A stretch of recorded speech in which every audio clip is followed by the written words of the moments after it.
Oh my goodness. Got three of you here already? Okay, invite your friends, invite your enemies. That's what I'm doing. Okay, left off Timothy. Timmy. Timmy. Where is he? Timmy. I can't find Timmy. Oh, there he is. Timmy.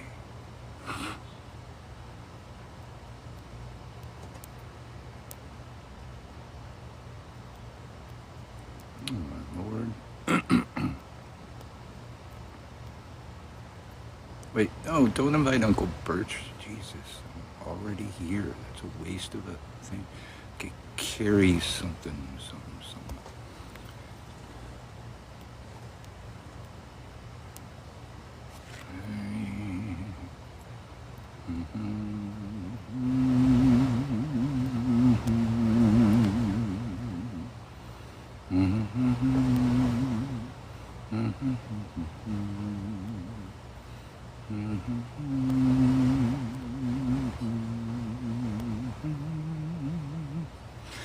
All right.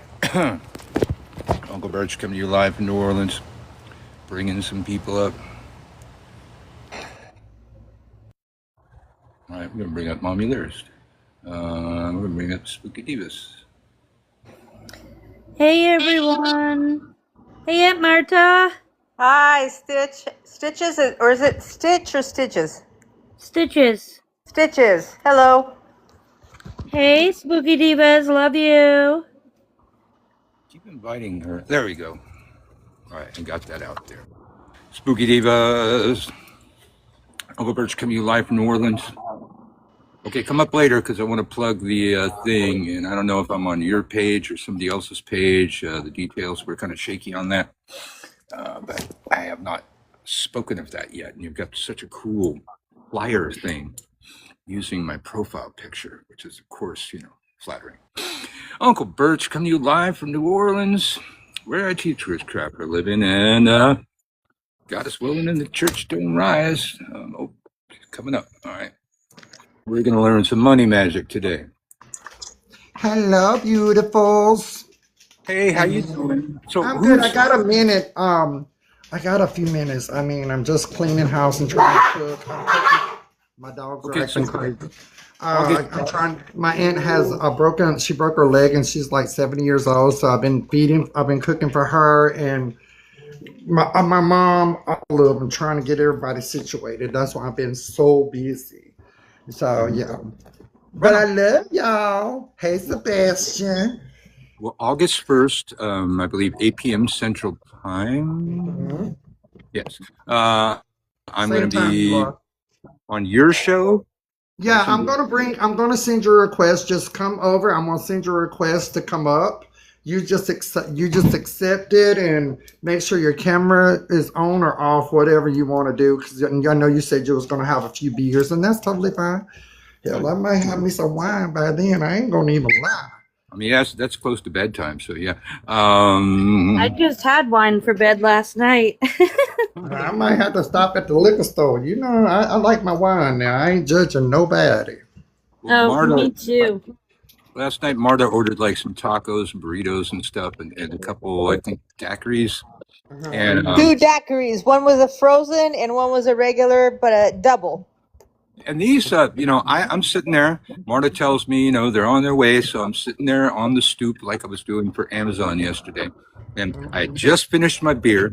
I tossed it in the recycling thing right when they came up. And they're going, "Have you been drinking?"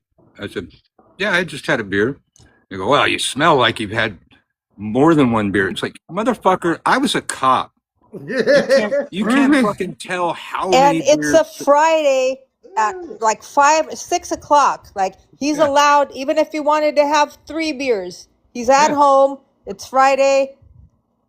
You keep telling him because I didn't even hear it all, but And then her boyfriend got out of the car. They're apparently a team. He's go, oh yeah, it definitely smells like more than one beer. You going anywhere tonight? You driving? It was like I felt like I was getting pulled over, man.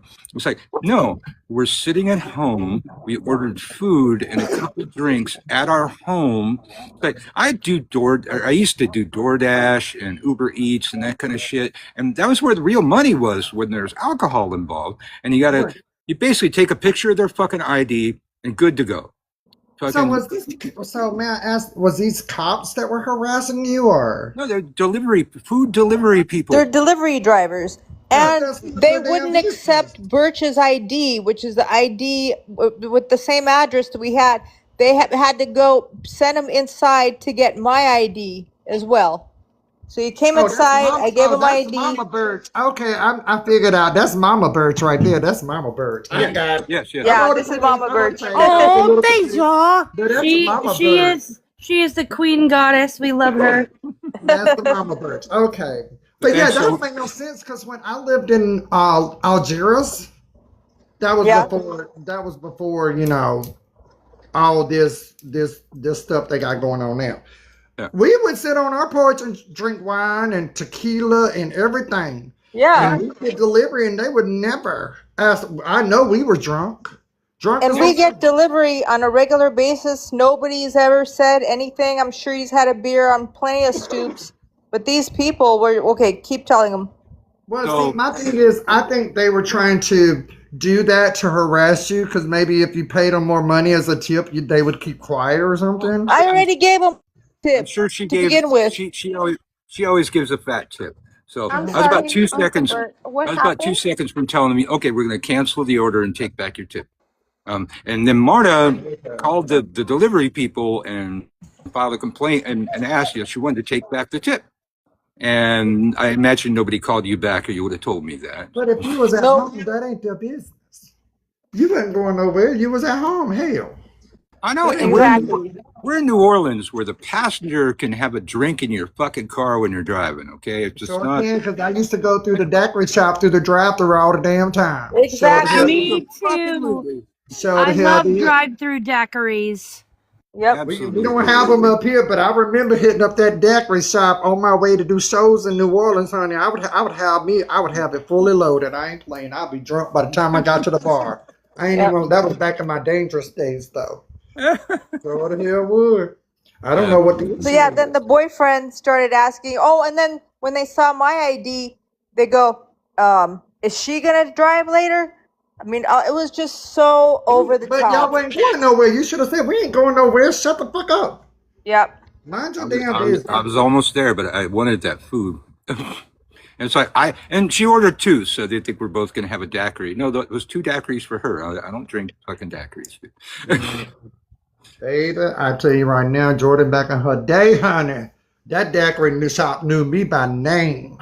Yeah. Yep. They knew Yeah, me. Stitch Witch. We used to have a drive-through liquor store in California when I was a kid, and we were underage. That's how we get beer.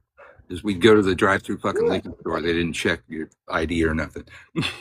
Mm. But to be fair, those were some strong ass daiquiris. Maybe they were onto something. Yeah, after the first one. But still, I didn't go anywhere. Yeah, after the first one, Marlo's definitely had her slur going. I go, wow. I remember that And, was you know- a real good daiquiri. I was like, I'm pretty tossed.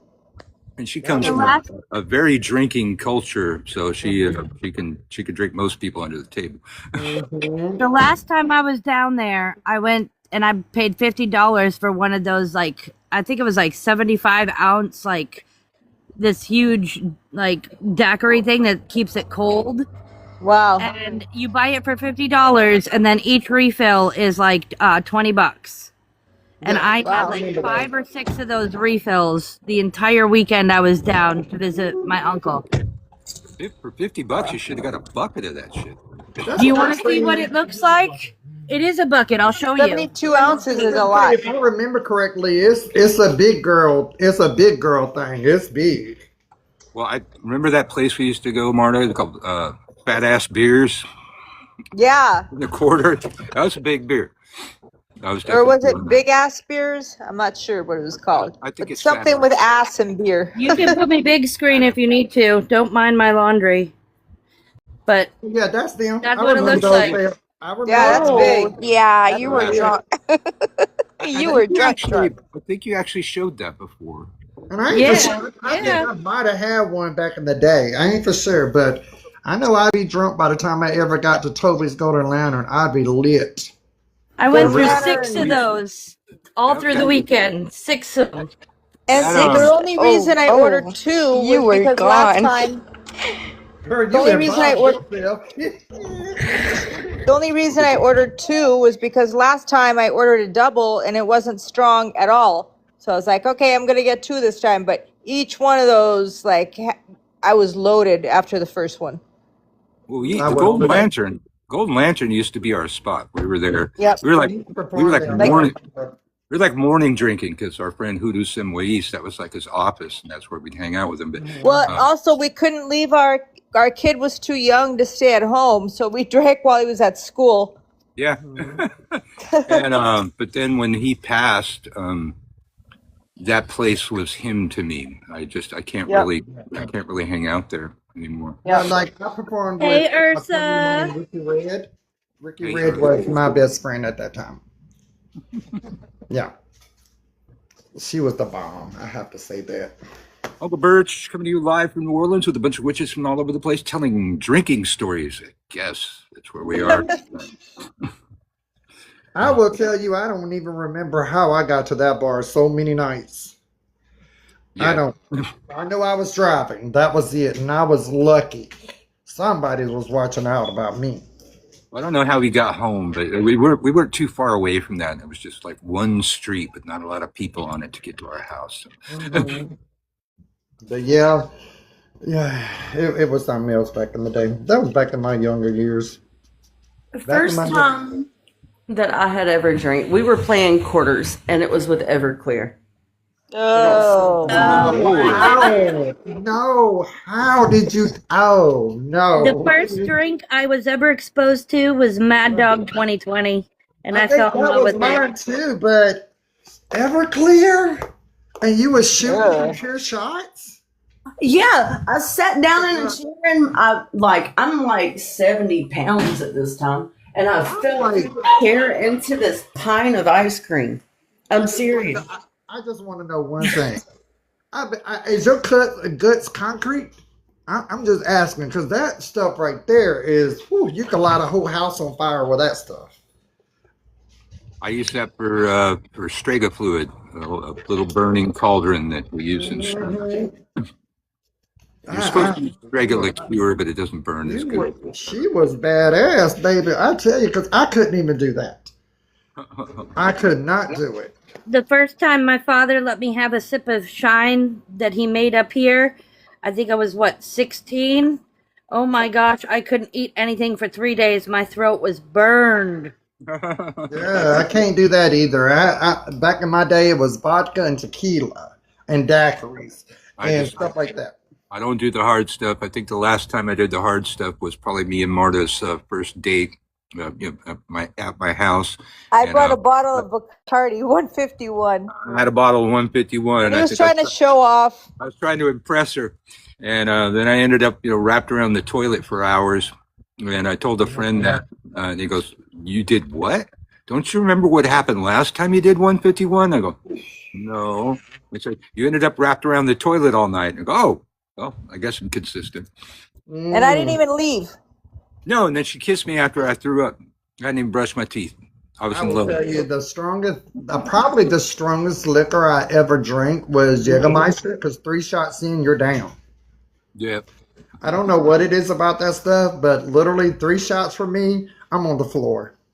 Hey, thanks for the follow, Bliss Witch.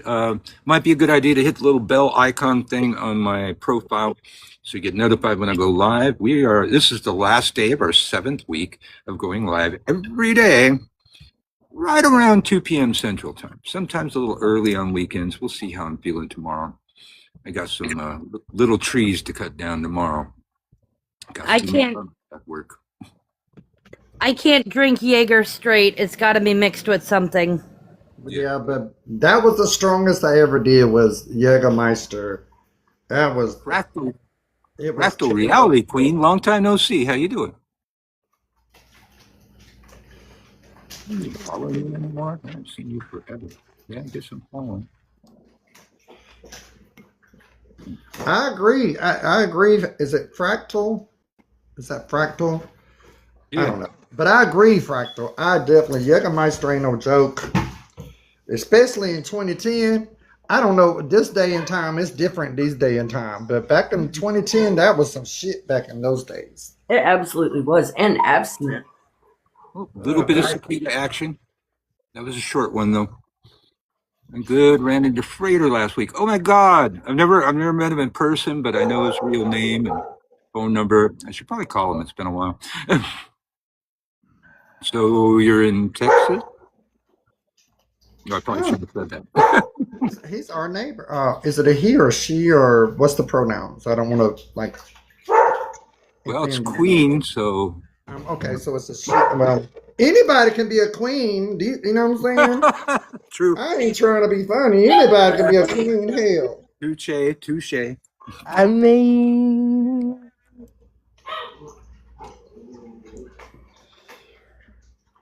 Uncle Bert's coming. Okay, so it's a she. I got you. Fangirled on him. Okay, gotcha.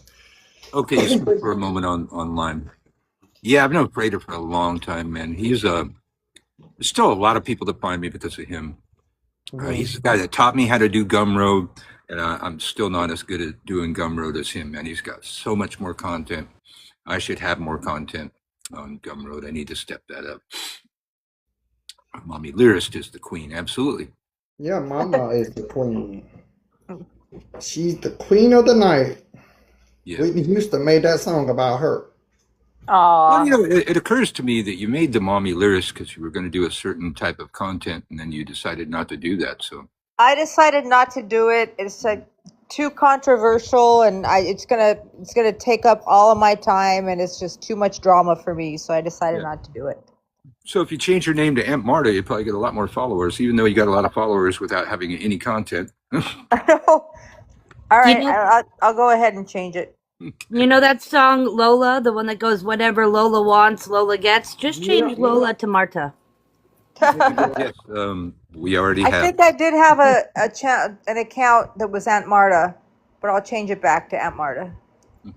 I think that's how I originally got followers. Hey, Vicky, thanks for reposting and everybody liking the live. You all out there, you can help us out a lot by tapping that screen, getting 2 fingers going, getting 3 fingers going. I'm going to invite Sorcerer Dan again, even though he never comes in. Tap that screen.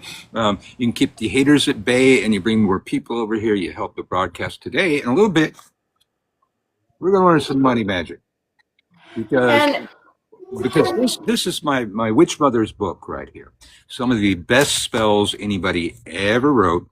And you all broke-ass motherfuckers, it behooves me to help you make some more money so I can sell you more classes. You know, it's a symbiotic relationship. Vicky. Hey, Vicky, love you. Yeah, and if you get your daily heart me's and your Go Popular gift on here, it will push Uncle Birch out into the algorithm even more. Oh, really? Oh, I think that's what you were trying to tell me in a text. Okay, now I get it. Yeah. I love Dan. He's an awesome person. Very cool guy. I hope he does come in. Fantastic person. And when I get in his live, I don't say a whole lot, but because I'm busy, I'm going like this on this fucking thing, and I think the last time I was in there, I got to like 2,000 likes. I liked it 2,000 times, just fucking doing that. Because he's got good content, and there's a lot of chaos magic and shit. I love me some chaos magic. I know, that's why we get along so well. We're both chaos. Mm-hmm. You must know about Squat. I'm sure you were here, me telling you the story of Squat. Yeah. Okay. Do other people know about Squat? Do you live in a place where you need a parking spot? Oh, I guess not. All right. Sorry. Are you talking to me or to everyone? I'm talking to everybody. I don't know. I ain't gonna lie. I don't know. Neighbors threw holy water on their driveway again after they saw me with my incense around my house. Well, my first apartment, one night on LSD, we cut apart certain things out of the Book of Black Magic Endo packs and burned the edges of them and pasted them all over our windows facing outward. And we were one of the only houses in the neighborhood that didn't get burglarized, so it seemed to work well. And then the neighbor across the street, or I mean across the hallway, was bitching at me one time for leaving my candle scrapings from my devil's mass on my stoop, and then they put this giant cross facing my house, and so I got me a giant inverted pentagram and put it there facing their house. Nice. Sidewalk wars. They went inside really quickly when they saw me with the incense this morning, and I thought it was pretty funny. I was like, "What? That's not gonna do nothing." And then they proceeded to water their driveway as well, and I'm like, "What are they doing? These people are crazy." Well, when I first moved to the Santa Cruz Mountains and stopped being a theoretical pagan and actually lived in nature, I had this little apartment underneath this house, and my apartment was right over this stream, this incredible stream. And look out my window; it's right fucking there. And the upstairs house was like about 8 deadheads, and I didn't even know what a deadhead was. And the thing about the redwoods is they do this thing like the mother tree will eventually look like, sometimes they die off, they become the stump, but then trees grow out of the roots around the stump. And so you get these natural circles of trees with a stump in the middle that's perfect for an altar. So I'm tripping around the property. It's shared property. I see this incredible space that's just built to be a fucking temple. So I made it my temple. And then, but it's a shared space. So one of the neighbors was a hardcore Christian. And she started putting crosses on the trees in my temple and pictures of Jesus, just going on and on. I was like, I didn't take them down. I wasn't threatened by any of that shit. Years go by, probably 10 years later, I'm working at the first witch store in Santa Cruz. And guess who comes walking in wearing a shiny new pentacle? Yeah, it was her. So I said, I got to take my break. Hey, you and me to go have coffee or a drink right now. We got some things to talk about. And we became good friends after that. Uncle Bert's coming to you live from New Orleans with witches from all over the place, all over the world even. We do this reaching the oceans of England. That's right. We do this every day. Usually around 2 o'clock Central Time. Sounds like the Karen from Little Miss Magic. Well, at least it's not the Karen of Witch Talk. Oh, there's a lot of Karens on this plane. I don't know if you saw that video. There was Punk Rock Witch made a video that I know was directed at me about women that don't like, or men that don't like strong women. It's like, oh, fuck, a swing and a miss, man. That's the only women I like. How dare you? I don't like damsels in distress. I don't like waifs. I like strong, fucking hard-headed women, and that's why I ended up with this one over here, who I think is. I was about to say, Aunt Marta is a queen. Yeah. And that was backhanded towards her. And strong and smart, unlike Punk Rock Witch, and hot as hell, unlike Punk Rock Witch. Absolutely. I was just clearing up a little long there. Have they met your wife? Firecracker. No. But Marta does this thing sometimes where I'll just say something and she'll, if she's had a couple drinks, she'll just make a song out of it.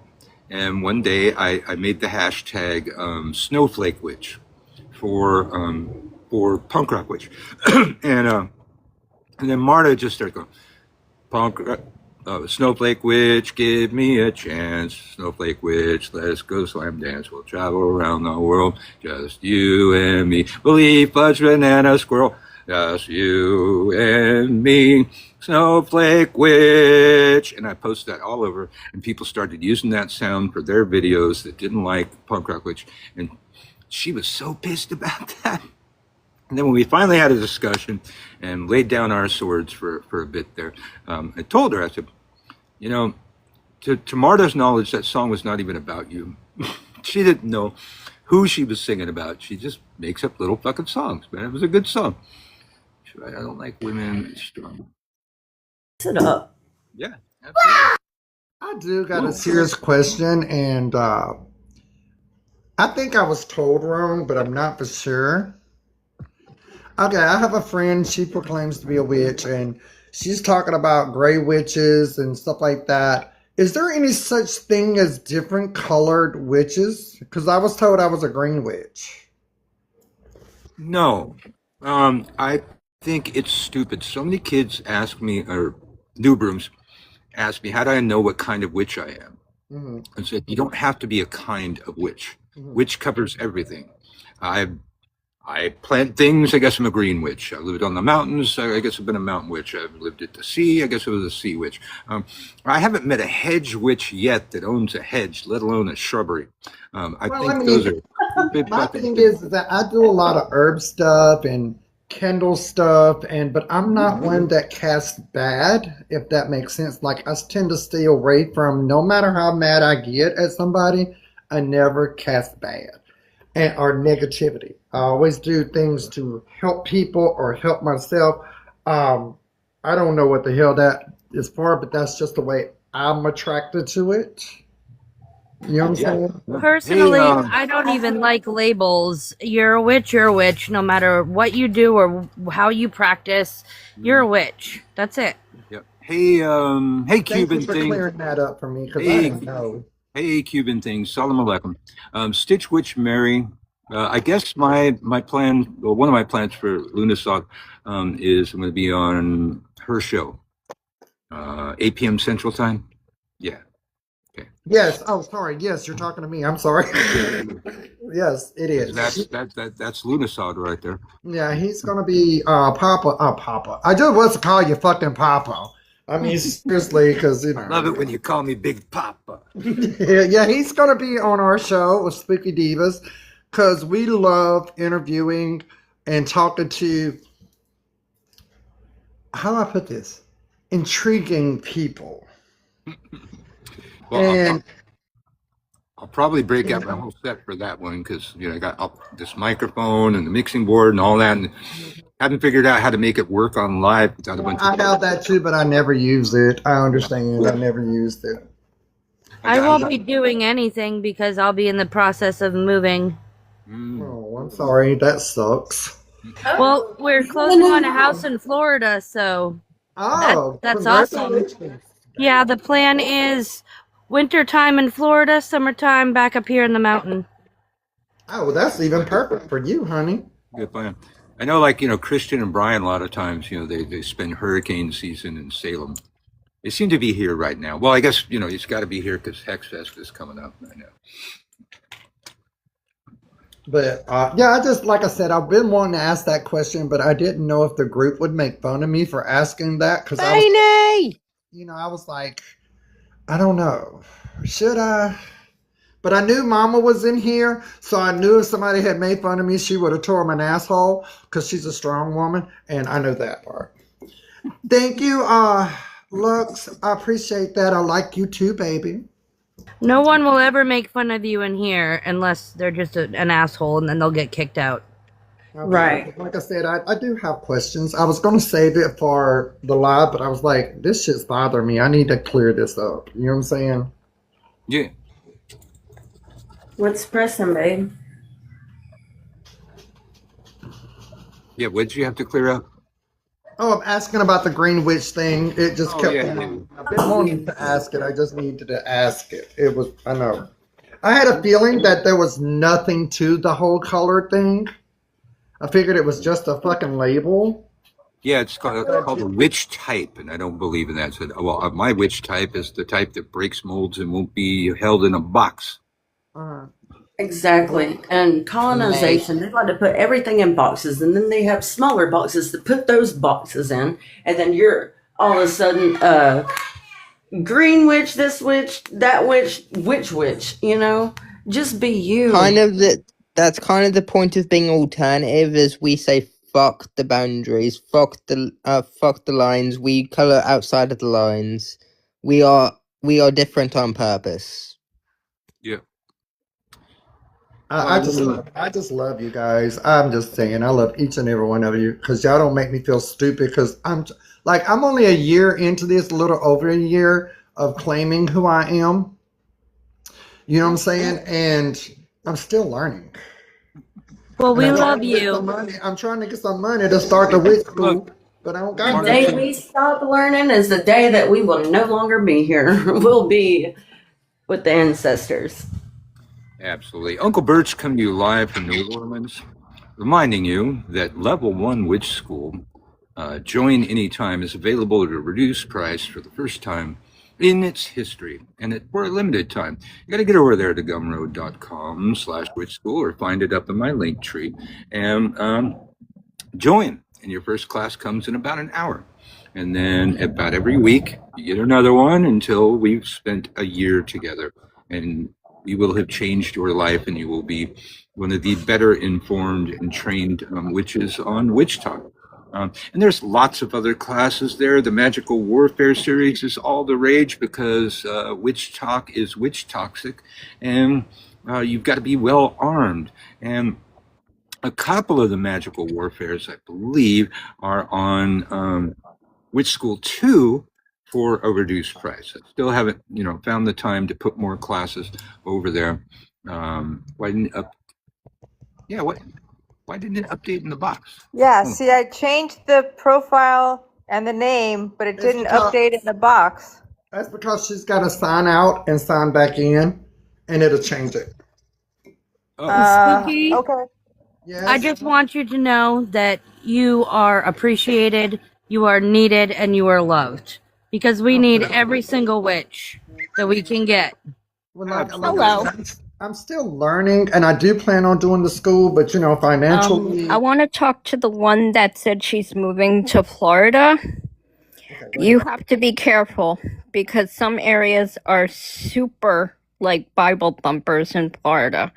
They do not like the occult or the community of any sort. They are very racist against that. They are like fanatical some areas of Florida. And if they find out what you're practicing, boy, are they going to like harass you. And it's not fun because of my cousins are not fanatics, and they got very uncomfortable when they found out what I was. I'm the more extreme level of witchcraft. I'm not like Wiccan, pagan, or anything. I'm like theist and Satanist. And when they heard that, because I made a comment one time, we were watching a movie, and I said, that's not how that spell would work. And they're like, how would you know?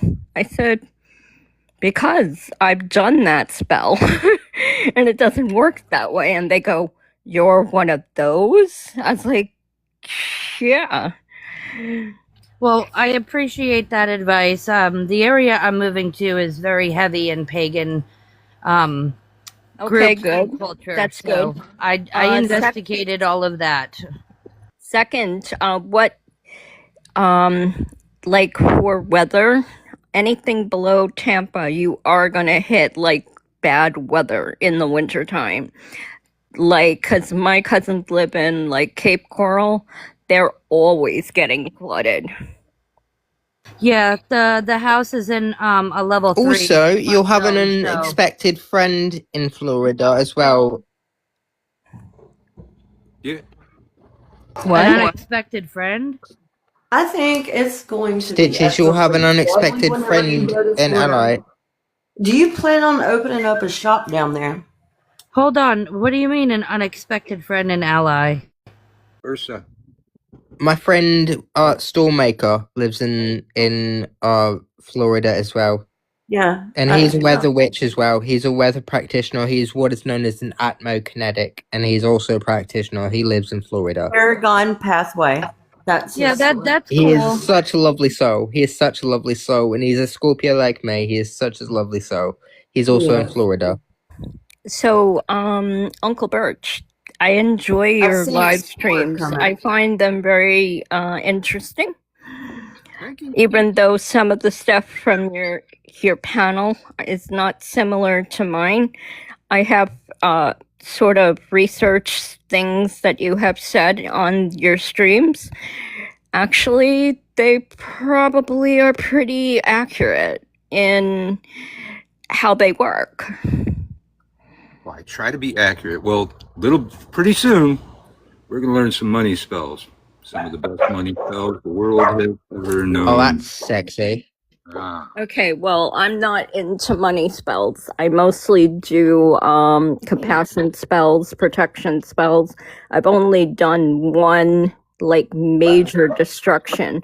I never do love or lust spells. I don't believe in going against someone's free will because it can turn the opposite. Because it can turn toxic, and I don't want that person to be stalking somebody or obsessing of somebody because it can do those things, I've noticed. It can if you don't know what you're doing. I know what I'm doing because I researched quite a bit, especially when I did the destruction spell. It took 6 months to find the proper grimoire, as they would call it. And it took a lot of research because I had to go into these used and out of print bookstores to find this stuff.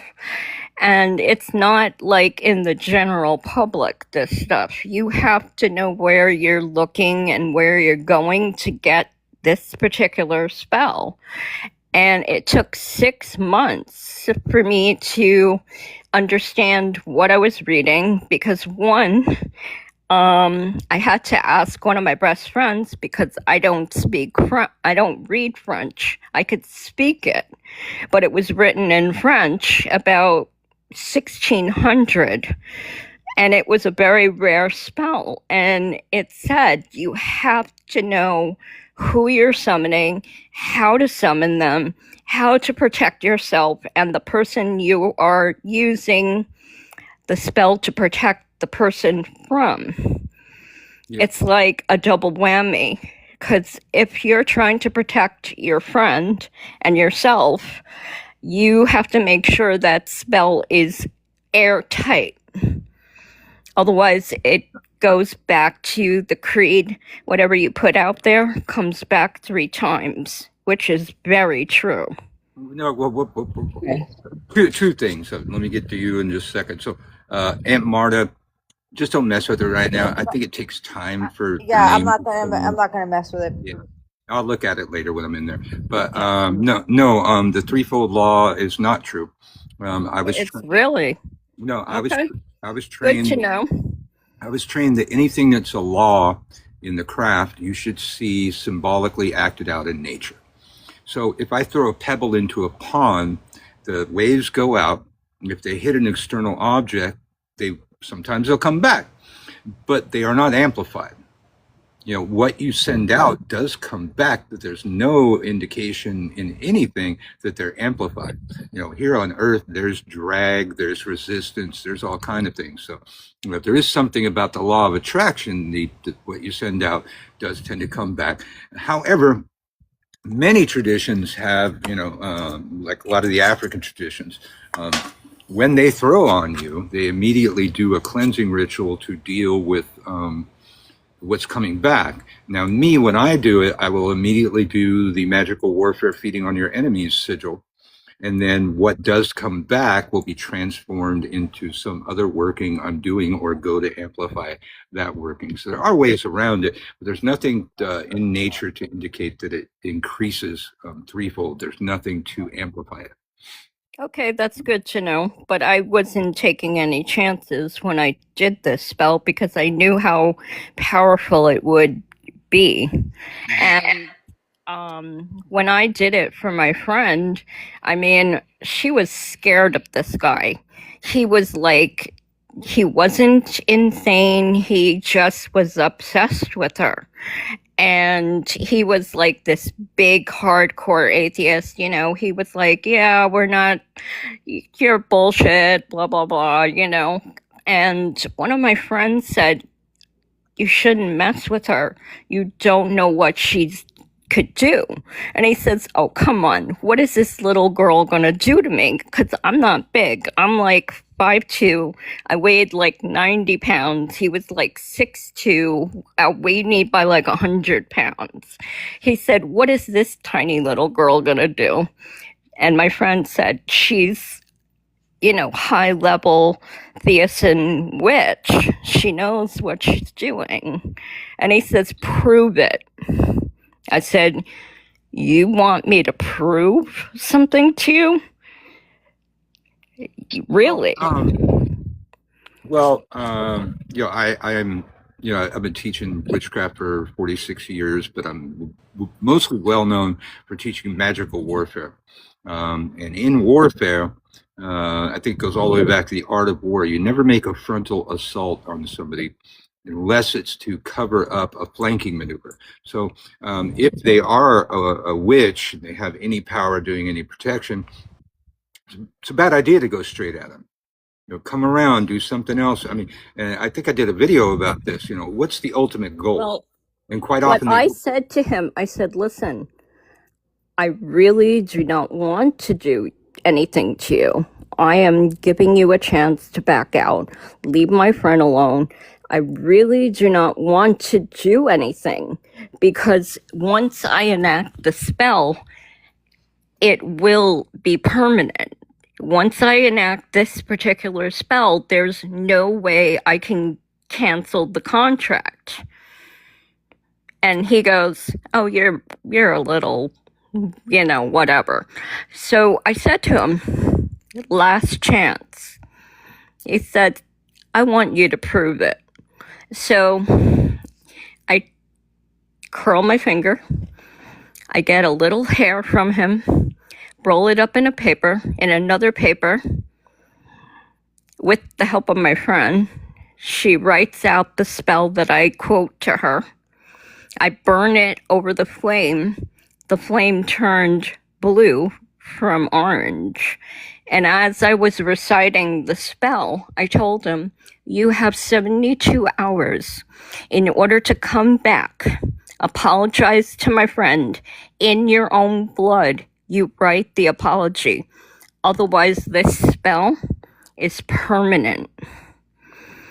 So what I sent was let's just say it wasn't a pleasant person. And it would torment him. He couldn't sleep, he couldn't eat. So the guy, who's been an atheist for like 35 years, brings his family pastor with him to the bar. And the pastor says to me, I want you to break the spell. Because he realized what I was, the pastor. He could tell that I wasn't fake, you know, somehow. I said to the pastor, I said, listen, he has 24 hours. He knows what he has to do. He refuses to do it.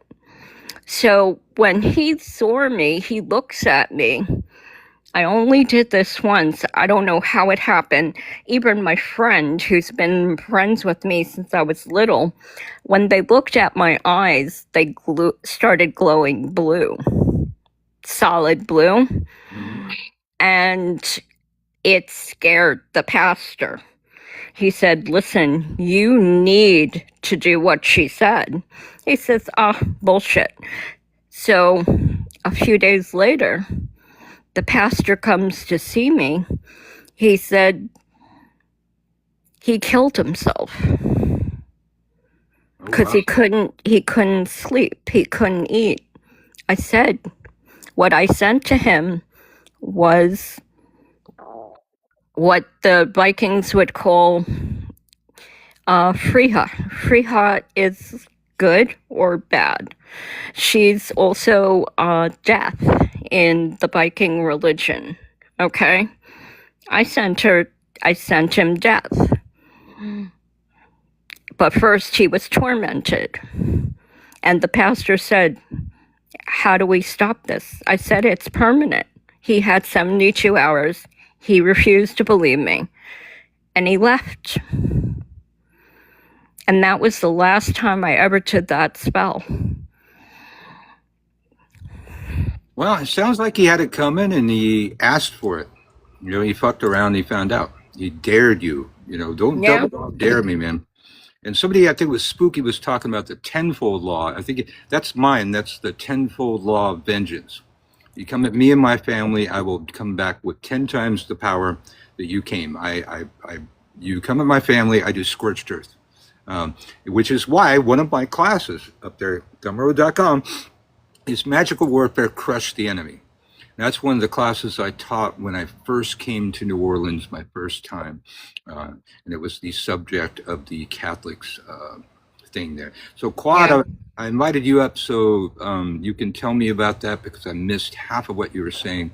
I scrolled back and I couldn't find it. So if you can come up and tell us that somebody in a homeless state because of the hags, and I'm having a hard time believing that anyways because they don't have any power. They all lie all the time. Well, that was the only thing I ever did. I've never done a spell that strong. I've always been neutral in my spell work. I never did this. And one of my friends, she goes, you realize what you did? I said, yes. And I said, he knew the score. He had it coming. I don't know the next verse. Now, of course, everybody said, oh, he was mentally ill. You just pushed him over the edge. No, this guy was like super like sane. He was, you know, like really straight laced, but he was like an atheist, you know? He was like a little cocky about it. He said, I remember him saying to one of his friends, okay, before he noticed my married friend who he was stalking, he says, oh, I can't believe these people. They think they know everything about witchcraft and everything because it was Halloween when I did this. And he said, I can't believe they're actually saying they're witches, pagans, Wiccans. He said, seriously, in this day and age of science, how could they do this? And I'm looking at him and I'm thinking, really? You don't think we're real? Most of us don't come out in the open and say, I'm XYZ. I pretty much keep quiet. I don't tell people what I am. Science, for all of their trying, has only proven witchcraft. They've never disproven a thing. They've tried. But I want to leave that box open, Sebastian, for Quad. I want to hear what Quad's talking about. And then eventually we're going to learn some money magic. So they say he was insane. Well, that doesn't take the spell away. If you're in an act of war with somebody, you look for your enemy's weak spot and you fucking hit it. Yeah. Hit it with everything you got. I won't let you request. Okay, I'll invite you. There we go. Yeah. There we go. But like I said, after I did that, I never did that again because I realized that was pushing the limits, you know? But I did it for my friend because he was getting to the point where we had to get a restraining order against him. And the cops weren't going to do anything. Mm-hmm. So after I heard him say that to his friends on Halloween, I was like, okay, this guy needs proof. Well, one night, I used to do military security. I do have a spot available. Hold on. I used to do security at the National Guard armories around Southern California, and I had to go like check in on the security every night. I went there, and there's this old man that I used to get along with until I'd gotten a promotion to be the manager or whatever the fuck they called that. And I stopped in to do an inspection, and he was just like really pissed off because there's this young kid telling this old man what to do and stuff, and he ran me up and down the flagpole, and he was fucking insulting and hurtful. And I had hundreds of miles I drove every night, and I had these pagan tapes. I'm singing these pagan songs and chanting to the goddess and all this stuff. But in the back of my mind, I'm seething. I am hating on this motherfucker. He fucking pissed me off. And it was like all night. So I finally, I get home and getting ready to go to bed. And I get a call from his armory. And it said, hey, you know, there's something wrong with your guy out here. He's asleep in his car. And he won't wake up no matter, you were pounding on the windows. He won't wake up. And I go, well, fuck. That guy never sleeps on the job, man. There's something else wrong. I said, yeah, okay, hold on. I'm coming out there. And I went out there, and the guy's, he's fucking catatonic. And we had to call an ambulance, and you know, for years, it was just like a catatonic, comatose state. And I know I did that to him, and he didn't have that coming. He hurt my feelings, yeah. But I always felt bad about that.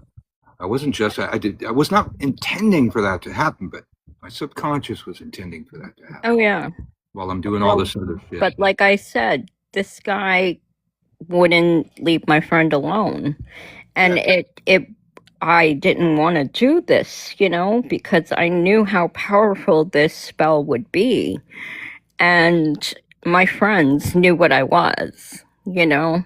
They knew that I gave up Christianity, all that, you know, crap when I was younger. Something bad happened to me when I was younger. And it turns out that I was kind of religious for a person. You know, I was brainwashed, as they would say, you know, with the Roman Catholic and the Bible, and these people, you know, they were bullying me. They locked me in a locker. They were going to throw me down some stairs. They almost killed me when I was 12. And that night I said, God, if you exist, get me the fuck out of there. And I prayed and prayed and prayed and prayed. Not one answer. Then one night somebody said, how may I help you, dear? And I said, God. He said, no, I'm the other guy. And I go, what, Lucifer? Because I thought it was a joke, you know, because I was so upset. I was not sleeping. I was not eating. You said you were a Satanist. Lucifer is a different character. I understand that, but I'm saying that I use that term to acknowledge the negative energy. Okay? So he basically said to me, what can I do for you? And I told him, if you help me, I'll become one of your soldiers. And he said, not a problem. But he said, when you turn 18, I want you to go to this bookstore. I want you to get these books. And then on your 18th birthday, I'm going to ask you again if you want to join my army. And I said, okay. So I don't know if they have hackers over at the Hater compound, but anyway, when I was 18, I went to this bookstore all the time. It was about the occult. I always liked horror movies, and I always dressed up like the devil, the witch, the evil things, never the princess. And this woman goes, I go, "Hi, can you tell me where this book is?" And she goes, "Hello, I've been waiting for you. Aisle 5. And she gave me all these books, and she said, "Happy reading. Happy birthday." It was my 18th birthday when I went to that bookstore. So, of course, I'm like, "Oh, Kyle, come on, this is bullshit. This is like crazy." I thought I was like hallucinating or something. But my friend, who's known me since we were babies, she goes, "How did they know your name? How did they know you were gonna be here on your 18th birthday?" I was like, okay. So I started reading the book, and I thought to myself, okay, this makes sense, but this is not the type of Satanist I want to be. I want to be strong. I want to be powerful. I don't want to be just going through the steps. I want to actually change my world and other people's world for better, even if I have to use the left-hand path. So she goes to me, "Do you really want to do this?" I said, "What has my life been like for the last 10 years? And she goes, "Oh, yeah, right." So I started looking into more books, reading anything I could get on like grimoires and out of print books, and I came across, I know they say he's not a Satanist, that he was just indulging, but Aleister Crowley hit me. He was what I wanted to be. I wanted to be free with myself. I didn't want restrictions. I wanted to be powerful, and he came across like this, except he was a drug addict, of course, because he overdid it. But I found him to be something I wanted to be, in a sense. So I started researching his coven, the Golden Dawn, and their philosophies, which were kind of what I wanted to do. And then I kept reading more books similar to his philosophy. And I also read the book, The Satanic Bible by Anton LaVey, which I found quite entertaining because they said you take responsibility for whatever you put out there for magic. And if you're not sure, don't do it. Oh, I guess we lost her. I keep trying to. Somebody really doesn't want Quad to be able to talk. I know it was past Mercury retrograde, but shit, I think she just went and updated her app or something. And I brought her back in again. Oh wait, now Yeah, it's showing clear. Me too. there you go. All right. Still has me in a box. There is a spot where there's just a box that's not a box, like right here. Oh no. How? This is weird. Yeah, it's like a transparent box just with a black outline Yeah. right above mine. Yeah, I don't think that those people have any actual power. Maybe they have a hacker on their side or something. But Quad has some serious shit to talk about there, and we like to get her in and hear spill the tea. So try your Urso account. It might work. I don't know. Oh yeah, somebody suggested that. No, they don't have power. So Aunt Marta, you probably know this. Like when you comment, it says Aunt Marta. Yeah, and my picture changed, it updated, but it still says Mommy Lyrist. So my picture eventually updated, so I'm hoping the name updates too. Because when you Yeah. first put me back in the box, it had the old graphic and the old name, and then the picture finally updated. Yeah. For Yeah. me, it says Mommy Lyrist as your profile picture and Aunt Marta as the name. Really? Yeah. Wow, mine is, I'm seeing the opposite. It's got the new picture, but the old name.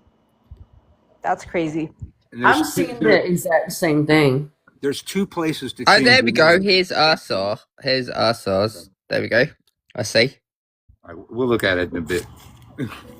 Hey, it worked. Hey, I'm still above my own box. I love this. I love this for you. It's Weird. cute. What a glitchy thing. So we lose a TikTok has box. been glitching all week. All week it's been glitching. Okay, so yesterday, you know how I came in because there was phone calls being made about people attempting to self-harm. Yeah, you said something about that. Well, a few hours later, we got an update that the person is in a medically induced coma due to all of the bullying and harassment dished towards them by the group of hags. That they just couldn't take it anymore and they attempted. Okay, so it's. I'm not going to say who it is. Okay, that was going to be my next question, but okay. You're going to tell me. I'm not going to later, say though, who right? it is because, huh? You're going to tell me later, though, right? I will tell DM. you later, yeah. Okay. So this person is a long-term member of the community, Well, and their messages that were going out were that they just couldn't handle it anymore, that they're done, that this is why people attempt to take their own lives. oh Lord. So the message isn't about who it is, it's about the behaviors. Yeah. And people, you know, there may be good reasons to unalive. I don't think it ever works out. I don't think there's a way to cheat the final in this particular class. I think if you do that, you're going to come back in the same situation without the knowledge you already have and have to deal with that again. But for people harassing you on the internet, fuck no, man. Just disconnect. Just get off of there. That's never good enough. Well, here's my thing. It's always the same people every time. It is. It is. And they most of them don't teach shit. Punk Rock Witch has been spending all her time trying to, like that one thing that a woman wrote, the Gospel of Aradia. It's like, if you ever actually fucking read, you would see that there's not one author for that book. There's at least 10. There's all these little snippets and pieces, and they all have a very different voice to them, very different cadence to them. There's not one person that wrote that fucking book. And then her thing yesterday about, men that hate strong women, I'm sure that was directed at me because that's all they can think about. It's like, wow, a swing and a miss. Did you ever miss that? That's kind of offensive. Yeah, I don't like waifs. I don't like damsels in distress. I don't like that kind of B words. Help me. Yeah, I like strong-headed, hard-headed B words. Oh my goodness, how could you ever think that? How could you say that?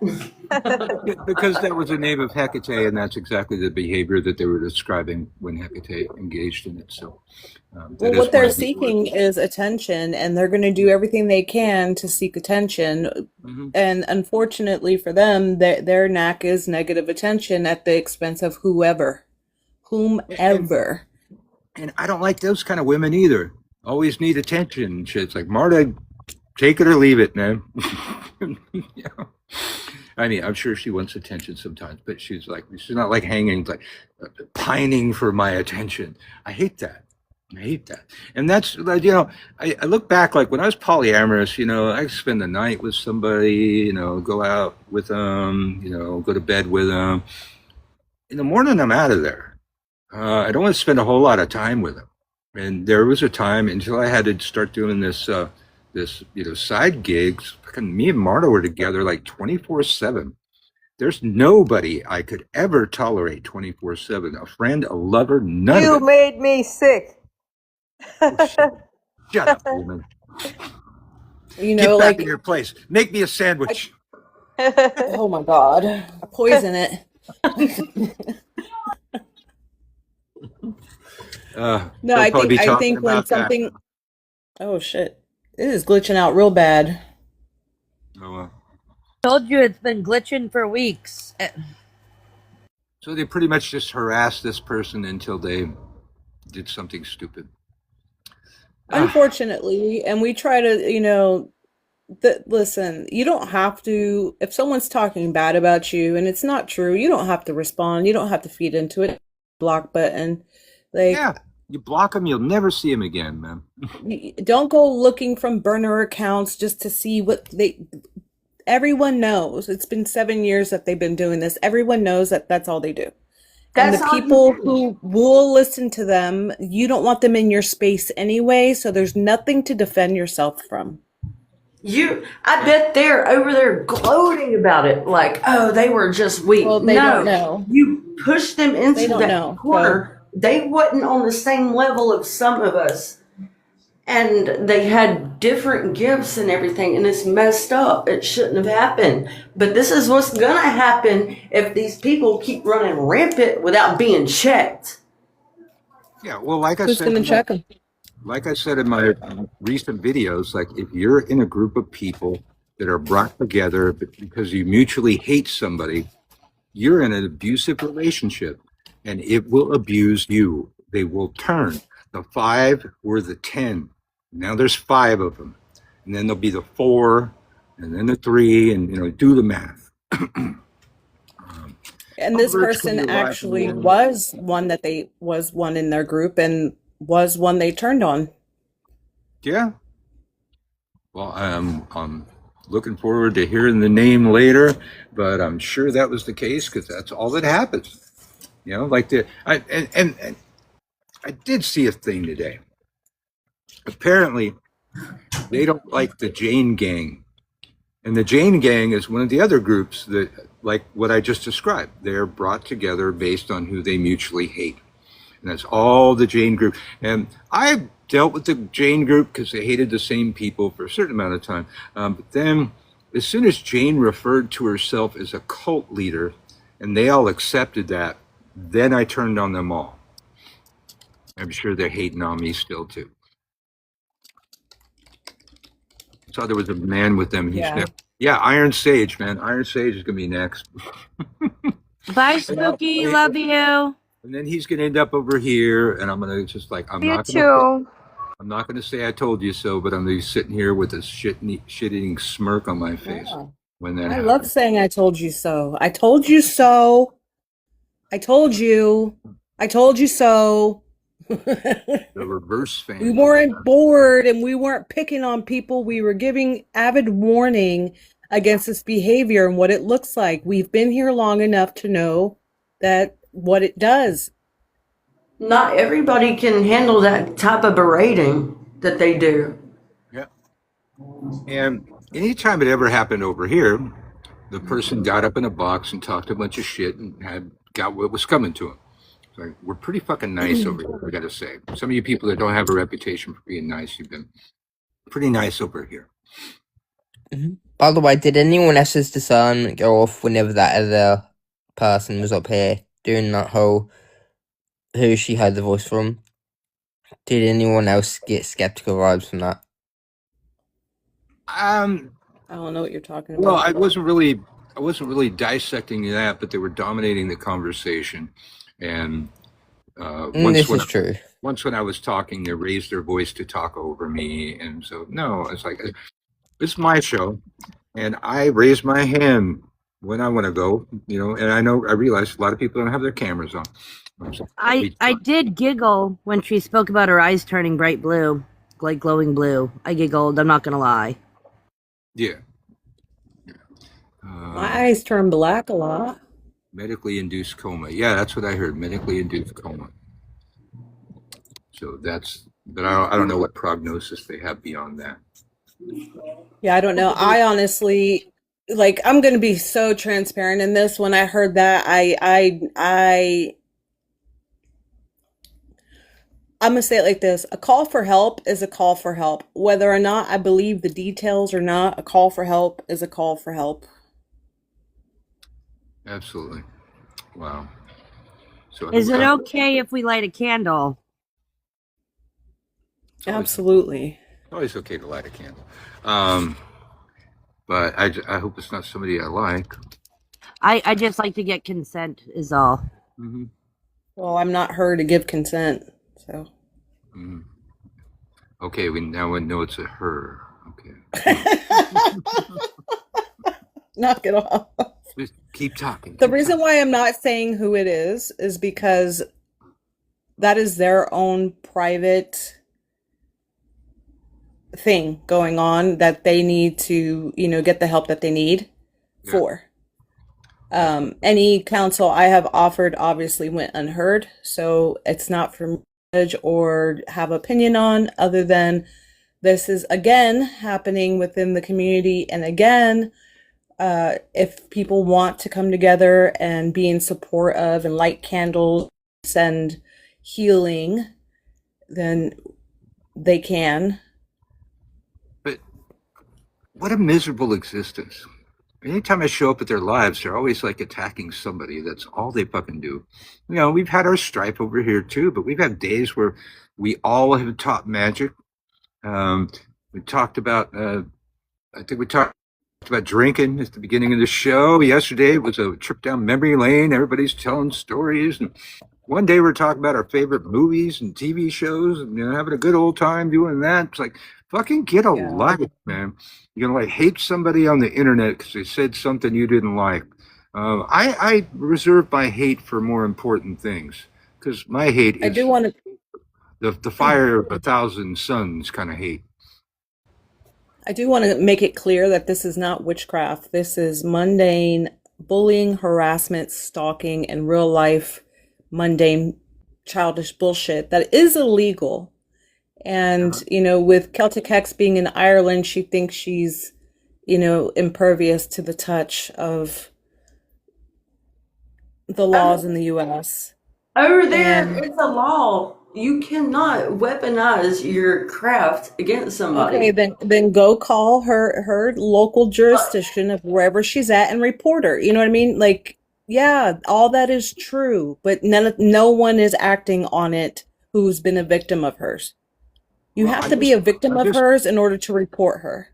I just invited Serafina because she was here. She's been talking about cult behavior lately.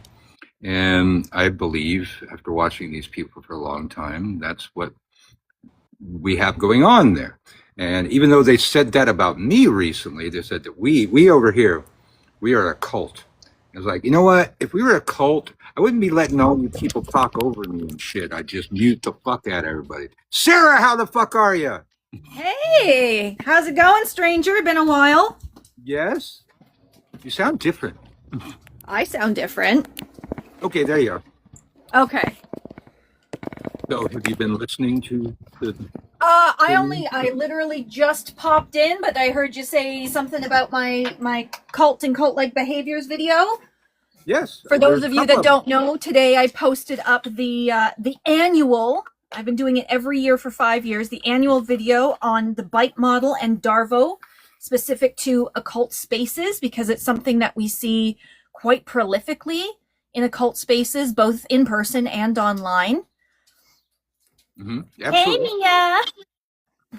So it is something that I think, even as a practitioner that's been at it as long as I have, I think we all just need reminders on occasion what kind of behaviors can become problematic in occult spaces, because we are dealing with a lot of more sensitive topics, and we're also put in positions of dealing with other people's sensitive topics. And so that's a really big deal for, within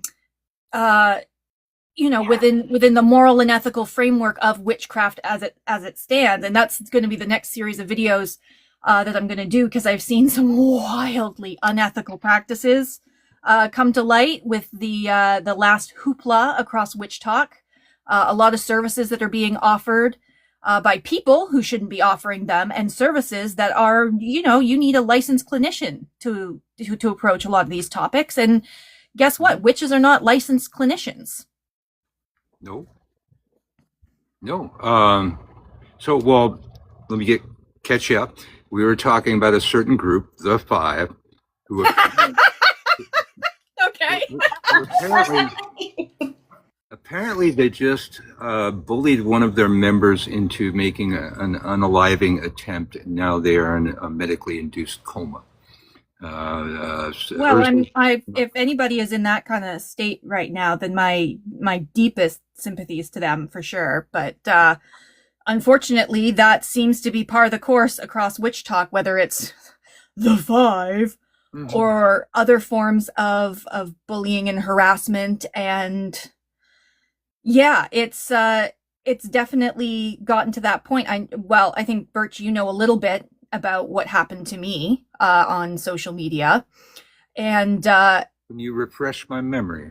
I was targeted by a certain group of individuals who then it resulted, I won't go into the details, but it ultimately resulted in intimate pictures of me ending up on a black pill incel sort of forum, which then put my safety at risk. I recall that, yes. Yeah, intimate pictures that were taken without my permission. That ended up on a very, very dangerous site. And I had to get cybercrimes involved. It was not a comfortable situation. It was not even from that legal point, even just having to explain to cops, right? Hey, by the way, I'm on social media and these people did these things to me. It also resulted in, there was a few other things that happened as well. Like they were putting my name all over different kinds of really deplorable forums so that if anybody were to Google search it, it would immediately come up with images, AI images of me with animals, let's say. Whoa. That'll be the TikTok version. Whoa. But it was disgusting. It was deplorable behavior, and all of this as a result to somebody just simply not liking my company. Wow. And I recall there were dudes talking back and forth, saying really horrific stuff about what they wanted to do to you. And yeah. No, some of the things I chose to only keep them as a zip file. I had a friend of mine who does private investigation. They were the ones that got all the screenshots for me from that site. And some of the things that were said that wanted to do to my body, to my remains in some cases, was some of the most disgusting, heinous things I've ever seen in my entire life. I'm so sorry that happened. That is sick. It is. It's absolutely sick. And all of this as a result to like TikTok beef, essentially. Somebody wasn't getting their way. They wanted to try and pressure me into doing something. And I said, no, I'm not going to play that silly game. Because I don't play silly games. And what did you ever do to offend people? I don't see you doing much offensive stuff. Was it the thing about they only know one spell and it's Wiccan? No, this predates that by quite a while, and I did take a small break afterwards. And since then I've been very hesitant about making my account grow as you remember, I used to have quite a large account. And I mean, I very well could have a large account now, but I very much choose to kind of fly under the radar. And it's because of that. And it's a shame because I'd like to be able to reach more people with my educational content and things that I have to share. But it's just not worth the aggravation of that many eyes and knowing that, that kind of thing can happen. And was off topic, but I saw a thing. You got a boyfriend now? I have a boyfriend now. Yep. Congratulations, because I remember, the intellectual catfishing. I think is that. Yeah, I did. You told me that story. Yeah, I told Marta that story. Yeah. No, I definitely shared with the internet some of my horror stories amongst amongst the dating side of things. But no, I am officially off the market, as it were. Congratulations. Right on. Yeah, somebody finally decided they could handle my crazy. That's always the most important part. There's a Mr. Doctor. I'll have to tell him that you said that, Mia. He'll have that like branded across his forehead. I am Mr. Doctor now. Mr. Doctor. Mr. Looks like I met Marta Yeah. because of you. She met somebody who could deal with her crazy, I guess. Yeah, exactly. Yeah, does he practice magic? He doesn't practice magic, but he is magic curious, let's say. All right. Well, that's something to grow on. That's something to grow on. Yeah, no, I've never been the kind of person where my path and practice needed to be something that was shared by a partner, but it is nice to have a partner that respects it and is curious about it. Mm-hmm. Yeah, well, back on the cult thing, so that's when I had my falling out with the Jane Gang, when Jane referred to herself as a cult leader, and all of her people accepted that terminology. It was like, oh no, we're gonna butt heads now. Yeah. We did it, and then I just blocked them all. Well, And and to be great. fair, a lot of them weren't around in the early 2000s where that was like a really big problem. Absolutely. Absolutely. I think that's when Isaac Bonowitz came out with his cult awareness framework. There was like 15 different signs that you might be in a cult. Mm-hmm. Yeah. I'm gonna Yeah, hop there's down. been a few of Recipe, them over the everyone. years. All right. Bye, Stitches. Thanks Bye. for coming in. Really quick, Uncle Bert's coming from New Orleans, reminding you that Level 1 Witch School Join Anytime is available at a reduced price for the first time in history. Get over there to gumroad.com/witch school. It's up there in my link tree, and find Level 1 Witch School Join Anytime. And while you're there, peruse that, because there's so much other stuff there. The Magical War series, or Magical Warfare series, is all the rage on Witch Toxic, because it's Witch Toxic. It is That's that. Well, it's great. Never had you up in a box before. So tell us more about what you were saying about the cult warnings that you were giving. Yeah. So, like I said, every year I like to refresh the video that I do about the bite model and about Darvo. That went up today. Just so that people have a better understanding of what kind of methodologies are common and utilized within cults and cult-like structures. And this year I went in a little further about what I define as a cult-like structure, which is something that we absolutely see across social media, not just Witch Talk, but all over social media, because it's the utilization of screenshots as social currency. That's a big one over here, right? Like, oh, I've got screenshots of so-and-so saying this. And the whole premise of that is through, whether they're going to be ridiculed or humiliated or public displays of whatever in order to coerce or control people. That's a really big one. There's also the vacuum of information. I am not a psychologist type of doctor. Technically, I am a historian, but I do have a PhD in history. The cults and cult-like behaviors is just kind of a side avenue that, while I was doing my study, was something that really fascinated me. So that's why I don't like to think that I have any authority per se to talk about it, but I do have a wealth of knowledge that I'm more than happy to share with people. But yes, because social media is the new frontier of witchcraft and occultism, right? Like, this is the dawn of a new era kind of thing, with all of these people who are engaging both authentically and inauthentically and trying to determine, the difference between that is trickier because you only ever see, one face of somebody. Absolutely. I adore you, Taffino. Well, we had a guy up here, this guy Rob, and the Five have been trashing his name forever, to where everybody was just avoiding him like the plague. And then when I had my falling out with the Five, I was like, well, okay, I want to hear what this guy has to say. So we got that guy on, and so it turned out he was the guy that did the research on all of the people that they wanted to dox or send CPS to, or stalk and SWAT and all this stuff. And we, and they did it to us. Like, we had one day CPS knocked on the fucking door, and I opened the door, and it was probably never what they've ever expected, and probably the best time they've ever had doing their fucking jobs. I said, swing the door wide open. They go, "Welcome, come on in." And They were really nice ladies. yeah. So they like interviewed me in one room, and then Sasha in another room, and I could hear them when they're in the living room talking to Marta, when they go, "We were told that there was DV." And Marta's all, "What's DV?" They go, "Domestic violence." And Marta goes, "Oh no, most days I'm too tired to slap him." I honestly thought they were referring to me doing the domestic violence. It didn't dawn on me until later that night. I was like, oh, they Well- thought he was doing the domestic violence. I didn't even get it. Well, honey, you know, and I know if it was to happen, it would have been you.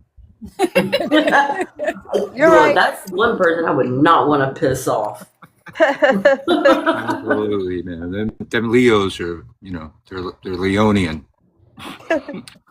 But so it turned out, you know, they had been trashing this Rob guy, so nobody would talk to Rob because Rob knew where all the bodies were buried. He did the actual investigative work to find out everybody's addresses and shit. I don't know if he was involved in ours, but you know, several other people that they did that to. And there was one woman, it was the worst one. They sent CPS to her birthing room in the hospital. Oh. And the most sacred time in a woman's life, and now they want to talk about how they're like saviors of women and protecting women, and I'm bad because I called Celtic Hex a bitch. I did apologize about that. I did not apologize for saying sit and spin. So I'm not gonna lie, that that up made me all the laugh. time. Well, and it usually comes like that, where it's one of the things I mentioned in my video today is the virtue signaling, right? It's the putting out there all of these virtuous characteristics and creating a narrative around it while never actually adhering or living up to the standard that they themselves are creating. And so when you're virtue signaling, you can say whatever, but if the actions don't match the words, then it's all just nonsense anyway. And that's usually what it comes down to is everybody wants to be seen as the white knight. Everybody wants to be the savior. Everybody wants to be the white knight. Everybody is living up to this, unrealistic expectation of perfection. And then the second that anybody shows any form of weakness, that's when they turn. Because let's be honest, that whole discussion about misogyny and stuff, I was so excited when we first started talking about it. I was so excited because there is absolutely in certain corners of occultism, and there always has been a degree of misogyny. Mm-hmm. And then it went in that weird way where it was like, oh, well, someone calling a woman a bitch, a man calling a woman a bitch, that's misogyny. And it was like, you're so close to the point, but I need you to just take that extra step, please. Because let's be honest, it's not like, and I think you saw the video that I did where it's like, not everything is misogyny. And two, you in particular, you're a man who is occupying spaces with 90% women. It's not that you're going after women. It's that women are the only ones in the room. And so the fact of the matter is, if I called a woman a bitch, somebody might say, hey, that's kind of mean. Or if somebody called me a bitch and I'd be like, yeah, it's kind of accurate. And that's fine. But then the second that the only man in the room says it, hey, Seraphima, you're kind of a bitch. I'm supposed to go, oh, clutchest my pearls, how dare you? That is misogyny. No. Maybe like, yeah, well, Birch, you're old.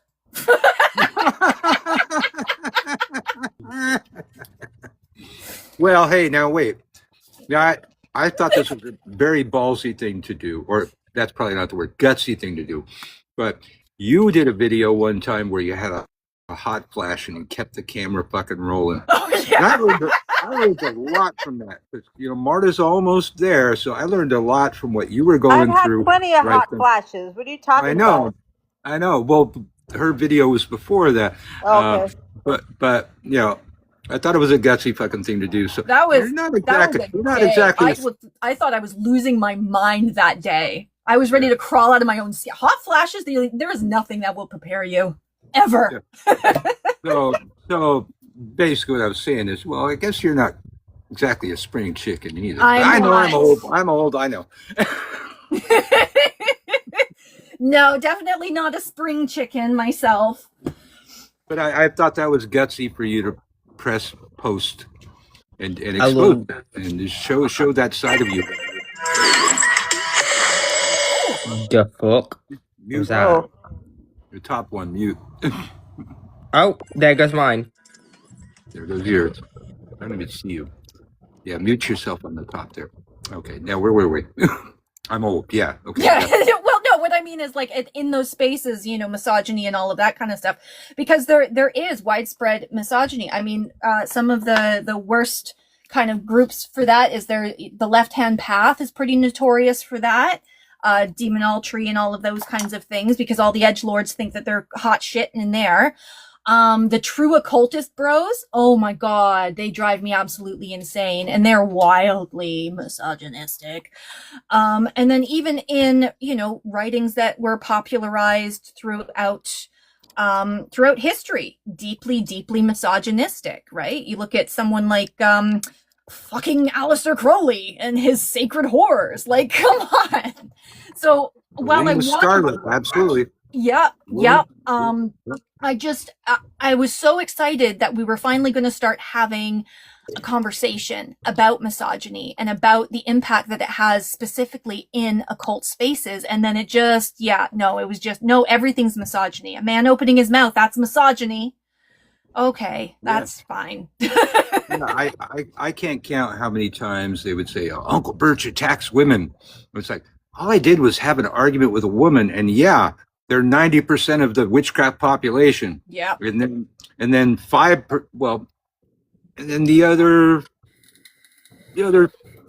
17% are gay dudes. This is true. Yeah. Who am I going to argue with? So if I argue with a gay dude, I'm homophobic now. Well, and that's kind of the thing is everyone wants to be able to see a binary, a this side or that side kind of thing. And it's because that is the easiest thing to comprehend. We don't need nuance for a binary. We don't need, intersectionality for a binary, because it's either yes or it's no. And yeah, utilizing different kinds of trigger words, in order to emphasize a point and have, that sort of outrage farming and all of that. And I mean, all of that kind of plays into the cult-like behaviors that we see across witch talk. Because like I said, everybody either wants to be the hero or the victim, right? I'm either victimized entirely by everything that's happening here, or I am the white knight hero and I stand up for virtue and goodness and whatever else, and Cheetos. I'm okay with being the villain. That's fine. Well, and that's the thing. Occult spaces, and this is going to age me. I know this is going to age me. Occult spaces has always been about the in-between, right? It's always been about those people who are kind of straddling the line between light and dark, or good and bad, or, and so this idea of having these virtue Olympics amongst witches is the weirdest thing possible. And I know that it has to play in with like the current socio-political climate, and I know that it also plays into a lot of the westernized rhetoric. But yeah, having this idea of this perfect virtuous witch, what? It's superiority. Like, it has nothing to do with witchcraft. It's superiority, and everyone's fight supreme, most popular, the most followers you have, the most validated you are. And that was another point that I made. Another point that I made is like your follower count doesn't mean shit, and we've seen time and time again people fall victim and just be beguiled, or what do the kids say? The kids call it audience captured, where you just sort of like, anytime your audience is swaying towards a certain direction, suddenly you're already in that direction, right? You're feeding the mob, because the mob is what feeds you validation. And we see that amongst quite a few of the very young creators that have big followings.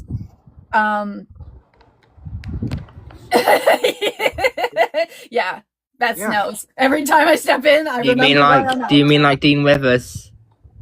And like everything, audience capture. Yeah, everyone's audience captured. Well, most recently there was Charm, right?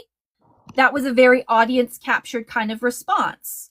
He apologized when his audience told him he should apologize. He doubled down when he started getting attention that was positive towards, oh yeah, you stand your ground, and then as soon as the narrative starts to shift into a different place, then suddenly his opinions are changing. And that's not to say that no one can change their opinion or that anything that he did was particularly bad or anything. I'm not dissing the guy, but I'm saying he does get beguiled by the following count. He believes that the authenticity and the validation that he should have towards his path and practice is a reflection of that number, right? And that number doesn't mean anything. That number doesn't equate value, doesn't equate knowledge, it doesn't equate experience. And so a lot of these people are getting, this false sense of accomplishment within their path and practice because they have a large following count. I mean, quite frankly, the number count means how much money I'm going to make and how I'm not going to have to work that other fucking job. Mm-hmm. The more people that watch, the more I can sell. Today we were going to do money spells so I could help people make money so I could sell them more classes, but clearly that's not going to happen today. No, we still can do. Well, maybe we'll see. We got plenty of time, but it's rolling fine out here. We're up to 40. When we have drama, when we talk about drama, the ratings go up. I'm sure. People love a fucking mob, man. Like we have we got Ursa and Bree fighting in a box. Ratings are off the fucking charts. I hate when you don't repeat things accurately. Bree was fighting in a box, screaming at me, and I was telling her to fuck off. Okay. Yeah, Birch, get it right. I wasn't even allowed in the box. Eventually, you both were fighting. So yeah, okay, maybe Bree started it, but I wasn't fighting. I was just telling her I don't give a fuck. That's not fighting. That's saying I'm not engaging with your dumb she shit. called you a cunt. No, I called the other one a dumb bitch and a stupid cunt. Okay. Okay. Somebody Well, was calling people. and nobody would be screaming misogyny about that because it didn't come out of the mouth of a man. Yeah, exactly. But Nothing to play on there. But quite often we get this Welsh witch in here, and she loves to call everybody cunt. And so I respond, I call her a cunt, call everybody a cunt. I'm sure I ended up over in the lives of the fives. I was like, look at what he said. He called her a cunt. Well, I called him a cunt too. And he hits on me all the fucking time, man. I do. He does. Yeah, He's I'm my not straight sexist. I'm a husband, and I've universal. gotten consent from Marta to do it. He did. You did. So we take one for the team. Uncle Bert's Such a coming cozy live. word. Always a lively, colorful bunch of witches here every day. We're finishing up our 7th week of going live every day around 2:00 Central Time, and it's been That quite. is dedication, my guy. I don't have that kind of attention span. It's tough sometimes. Sometimes it's just like me sitting like this, watching some people fight. People dominating the box and talking when I don't want to hear it anymore. I'm just like, I raised my And then you hand. raise your hand. I raised my hand on my show to speak because so many people don't know how to not talk over each other. That always So, drives me. but sorry, Seraphina, you were speaking first. No, you go right ahead. I was just going to ask him, but are we going to do the money spells today? We might, I'm not in a hurry. Give me time to, give me something to do tomorrow. It's like, I always have This these is true. talking points over here. Like if it's lagging, there's nothing going on. We're talking about TV shows and shit. I'll always have my talking points.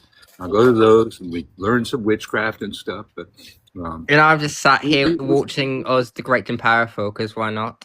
yeah, but we got the doctor here and that's rare. So, I adore this girl. I adore her. Seraphina's the most beautiful Canadian witch I've known. Why, thank you. she's got a great laugh. High praise indeed. She's got a great laugh. She does. And she's ginger as fuck too, which is a plus. I am. That's true. Exactly. Oh, there is a question in here for me. Ask the doctor what her advice for dealing with a cult is. I mean, it varies. It depends. I think last year, and I will be posting it later today as well. There are resources available that not only can help you identify cults and cult-like behavior, but also resources to help people out of certain kinds of situations. Most of them deal with in-person cults, which is a little, not great considering the move towards social media and how impactful that can be on people's lives. What with doxing and with CPS being called and all kinds of things like that. Parasocial relationships and mental illness. Yeah. And so there are resources out there and available. So I want to say that first and foremost. As far as when you're dealing with a cult or one of the people groups that have cult-like behaviors have targeted you, I usually find the best thing to do is just don't play their fucking game. I don't play games. I remember when I first got on social media and everybody wanted to play these games, and you just have to keep reminding yourself that social media is a place where you always fall to the lowest common denominator, and the lowest common denominator, that's the people that are, arrested development, perpetual high school mean girls, Absolutely. And I think we were talking before how people use these trigger words. Like people always try and do that to get me involved in their cult. And their mom, they want me to like mob up on somebody that I like or somebody that I know or even somebody I don't know. It's like, I want logic, reason, and evidence. And holding out for those three things keeps me out of so much shit. Occasionally I lose my shit. Yeah, I get involved in some shit, but 9 times out of 10, I don't get involved in that shit because people never have those things. They'll call you racist. They'll call you a misogynist. They'll call you a grapist, that kind of thing, or they'll call somebody that and want me to mob up on them. And it's like, okay, logic, reason, and evidence. Do you have those things? Oh, you don't? Okay, fuck off. Mm-hmm. And by the way, sit and spin. Sit and spin. That's so 90s. That's why it made me laugh so hard. No, I had one of those when I was a kid. What's so offensive about a sit and spin? That was a fun fucking toy, dude. Yeah, they do always go with Mia's right, and there's a reason why they go with those kinds of insults, because they are ingrained in us from like in a social way to have a reactionary kind of response to it. They choose very specific, that's what triggering words are. They're there to elicit a specific kind of response. So I know, for example, if somebody were to say, hey, that guy is a white supremacist, which obviously we deal with supremacy across pagan spaces at nauseum. And if somebody says, hey, that guy is a white supremacist, my knee-jerk reaction is to go, fuck that guy. Fuck that guy all the way. I want nothing to do with that. Absolutely. But the amount of people that like to throw that around, and it makes it so when you throw it around disingenuously, you are taking the teeth out of the word itself. White supremacy is not a joke. It is not an insult. It's not something to be played around with. It is something that is inherently vile. And so if somebody needs to be, not only upholding that kind of ideology, believe in that rhetoric, and be espousing that rhetoric. If those three things aren't actually happening, then the person is not actually that thing. And the same goes with homophobia. If somebody does not have the belief and uphold the rhetoric that is surrounding things like homophobia, then they're not actually a homophobe. And when you start muddying the water with all of these names and people and pointing fingers and stuff like that, you are taking the teeth away from the thing itself. Yeah, we should be totally diluted. Yeah, we should be using those words very deliberately. So throwing them around just willy-nilly is actually more harmful to those communities that you're white knighting to protect. Fuck yeah. Absolutely. Like, sometimes they'll accuse dudes of SA or something like that. And Predator. I've watched too much Jerry Springer and Steve Wilkos and Maury Povich to fall for that kind of shit. It's like, bring me some evidence. If they did those things, sure, terrible. I'm not going to jump on the bandwagon. Believe all victims. No. Yeah. My rule of thumb is I believe women first. Yeah. Not exclusively and not without fault. I will believe you first, but you are under the, having to provide the context and evidence required for me to be able to follow through with that. And if I am provided with evidence to the contrary, then okay, yeah, I'm not going to believe you. Yeah. Absolutely. Like I've seen, I remember probably one of the worst ones of stuff. Summoning Jerry Springer from his hot grave. Wait, did he die? I forgot about that. He did. He did. Yeah, well, it was one of those shows, and this woman told the dude that she had his baby, and then the baby died just because she was mad at him. And I'm going, fuck, that's fucking hardcore evil. And then, and then, of course, you know, they do the lie detector test. There was Maury and said, "You did not tell the truth." And I'm like, "Oh, you fucking, I'm sorry, bitch. You fucking bitch. Oh my God." That was so fucking evil to do to a dude because he broke up with her. But I understand. I know me some women, and hell hath no fury, man. Well, and there was even an instance on Witch Talk with the last hoopla or whatever. Which one? I forget what was the young woman's name? The young woman who got herself all wrapped up in it, not Ruby. Wrapped up in which thing? In the drama with Charm. I don't remember her name. Anyway, she had made a follow-up video where she thank you. Where she had very specifically said that both Charm and Loki were not safe. And I found that to be like a particularly distasteful thing to say, because there was at no point where either of those individuals, while sure, I'm sure they weren't nice to her. I'm sure they weren't nice to her. That in itself does not make you not unsafe. You are not in any kind of physical harm by somebody not being kind to you. And so particularly the rhetoric around young men and young men in occult spaces getting the label of being not safe, I think is very harmful, because there was nothing. It's also alluding to the fact that Witch Talk is a safe place. Well, it's not. Which It it's never not. has been. No. Well, I remember the first time Loki came onto my radar was when he put me on the list of problematic witches. I'm going, and he had that headdress he wore, and it totally looked like Malibu's Most Wanted. I know the first time he came on my radar, it was about Witchfoot. Yeah, I know Loki didn't like Witchfoot too much at all. I think that kid's got some serious freaking potential. I look, I don't know. I don't know him, so I don't know him per se. I've come across his videos a number of times. I mean, sure, sassy, fine, ego, yes, but I don't know. Yeah. There's something about that kid. I think they've got some real potential. Well, then there was that thing with Brujo Ryan sharing Witchfoot. Fuck that guy. Oh yeah, fuck Never- you, Brujo Ryan. Never liked Yeah. that guy, man. I did have him in a box one time, and it was relatively cordial. But the first thing I ever heard him say was that hoodoo is an ATR. I went, oh no, we're done. Yeah, may that man never know safety in spaces that I occupy. He's back on the app, by the way. Saying, hey, Lux lady, Open can season. you jump out of the box and jump back in? They're trying to have me kick you for bullying.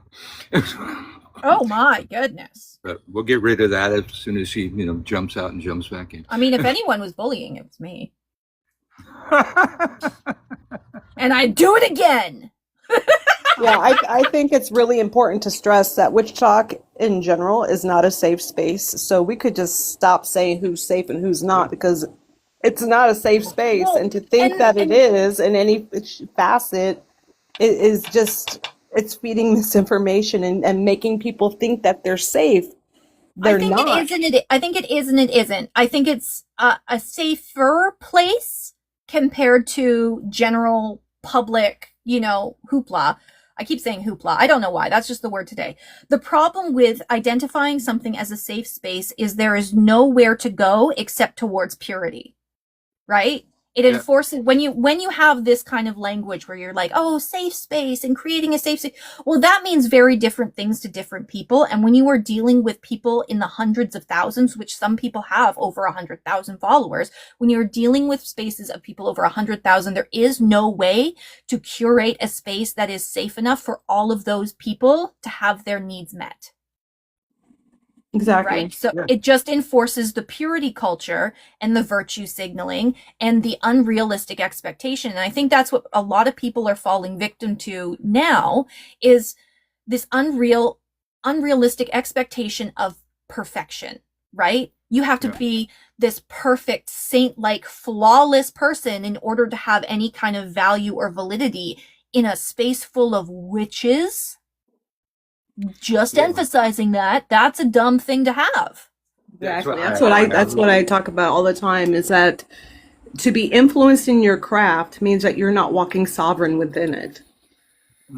And I always say witchcraft is not a safe space. There's nothing safe about this. You have to be bold. You have to be brash. You have to be able to stand on the border between worlds and scream your magical name across the void, demanding recognition. And if you can't do that, the new age people are right over there. You should go hang out with them.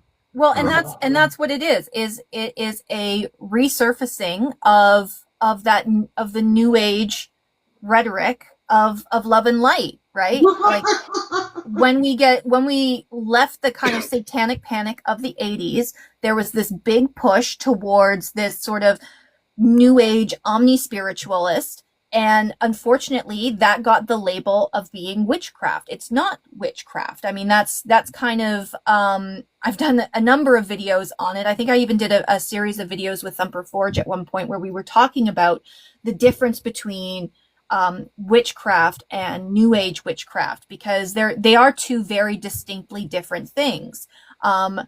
Kind of like when you say Wicca. Well, everything under the sun was labeled Wicca at one point, but there was a very specific niche moment in time where Wicca exclusively meant this like, pseudo-colonial omni-spiritualism, right? Right. And it was toxic as fuck, and it's gross, and it's what we're all trying to kind of distance ourselves from.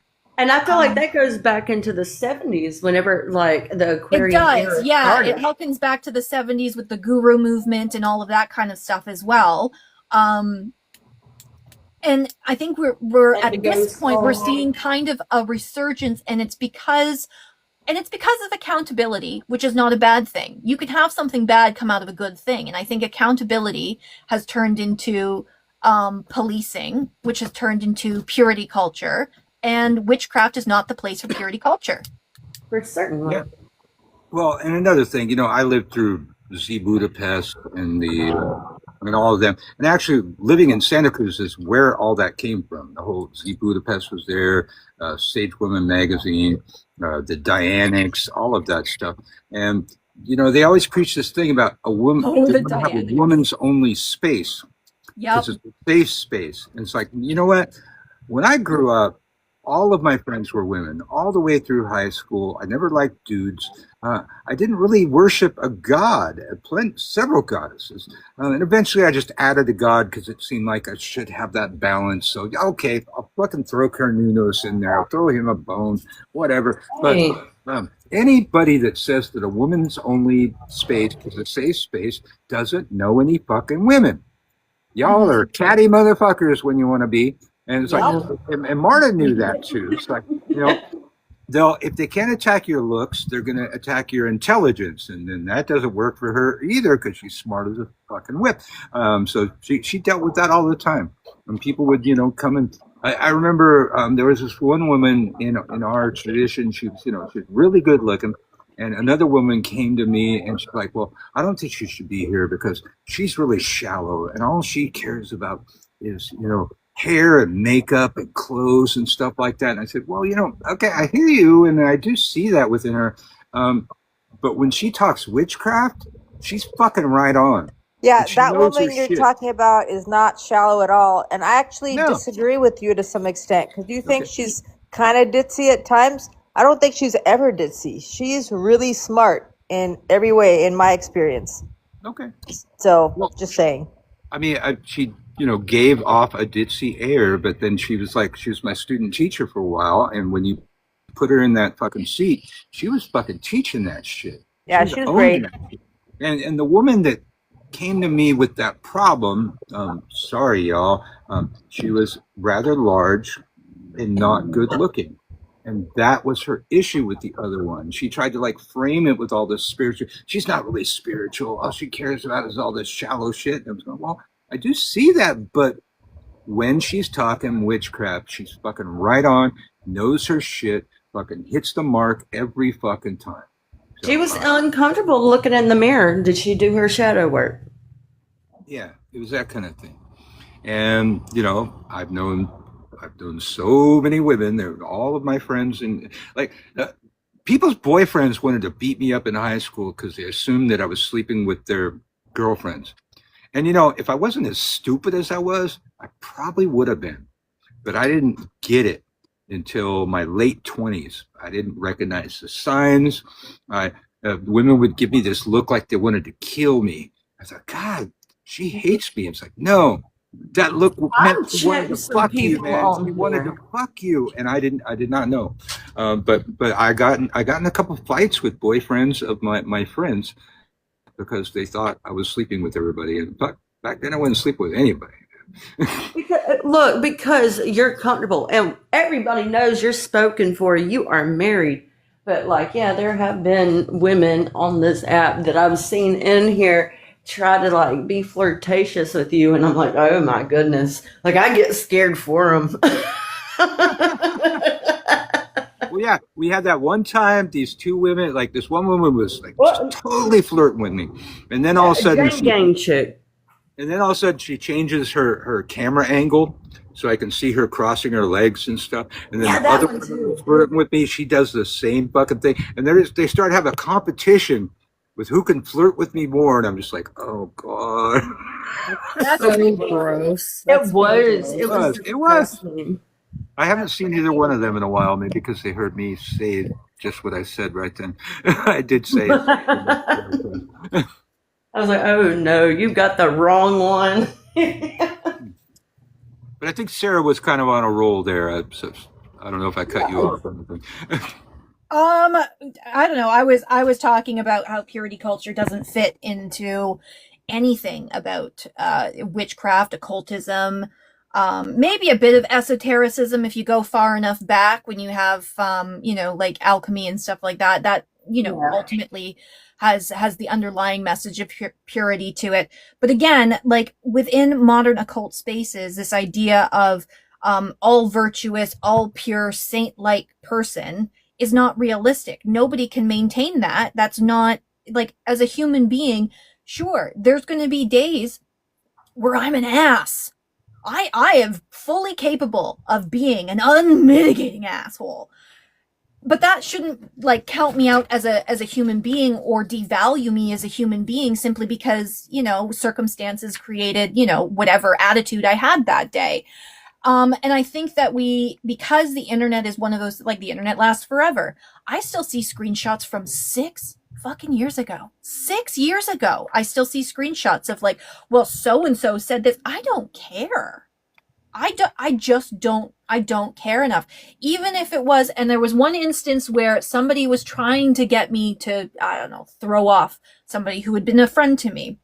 And this friend to me had been supportive, had been kind, had been, always present. Anytime that I had, hey, I need to talk to somebody, she was always there. And then somebody put into my DMs, well, look what she said about you one time. And it was like, sure, it wasn't nice, but I don't care. I probably pissed her off that day. And she went and vented to somebody else instead of unloading on me. Okay. Right. That's what people do. I'd rather my friends. To you. Yeah, I'd rather have my friends be able to be friends to me and still have outlets in which they can express themselves. I'm not going to hold somebody to account on that. I might, like, after seeing those screenshots, sure, I had a conversation with her about it. And it turns out, just as I said, I just had an attitude one day and it pissed her off. And she went and she vented to somebody else. And that somebody else thought she could use that for social currency. Oh, yeah. Look what so-and-so said about you. I don't care. People do that all the time to Christian Day. They'll take screenshots from like 5 years ago or 6 years ago. I mean, he's a personal friend of ours and things we've already talked to him about. And they still post those screenshots like he said it yesterday. Yeah.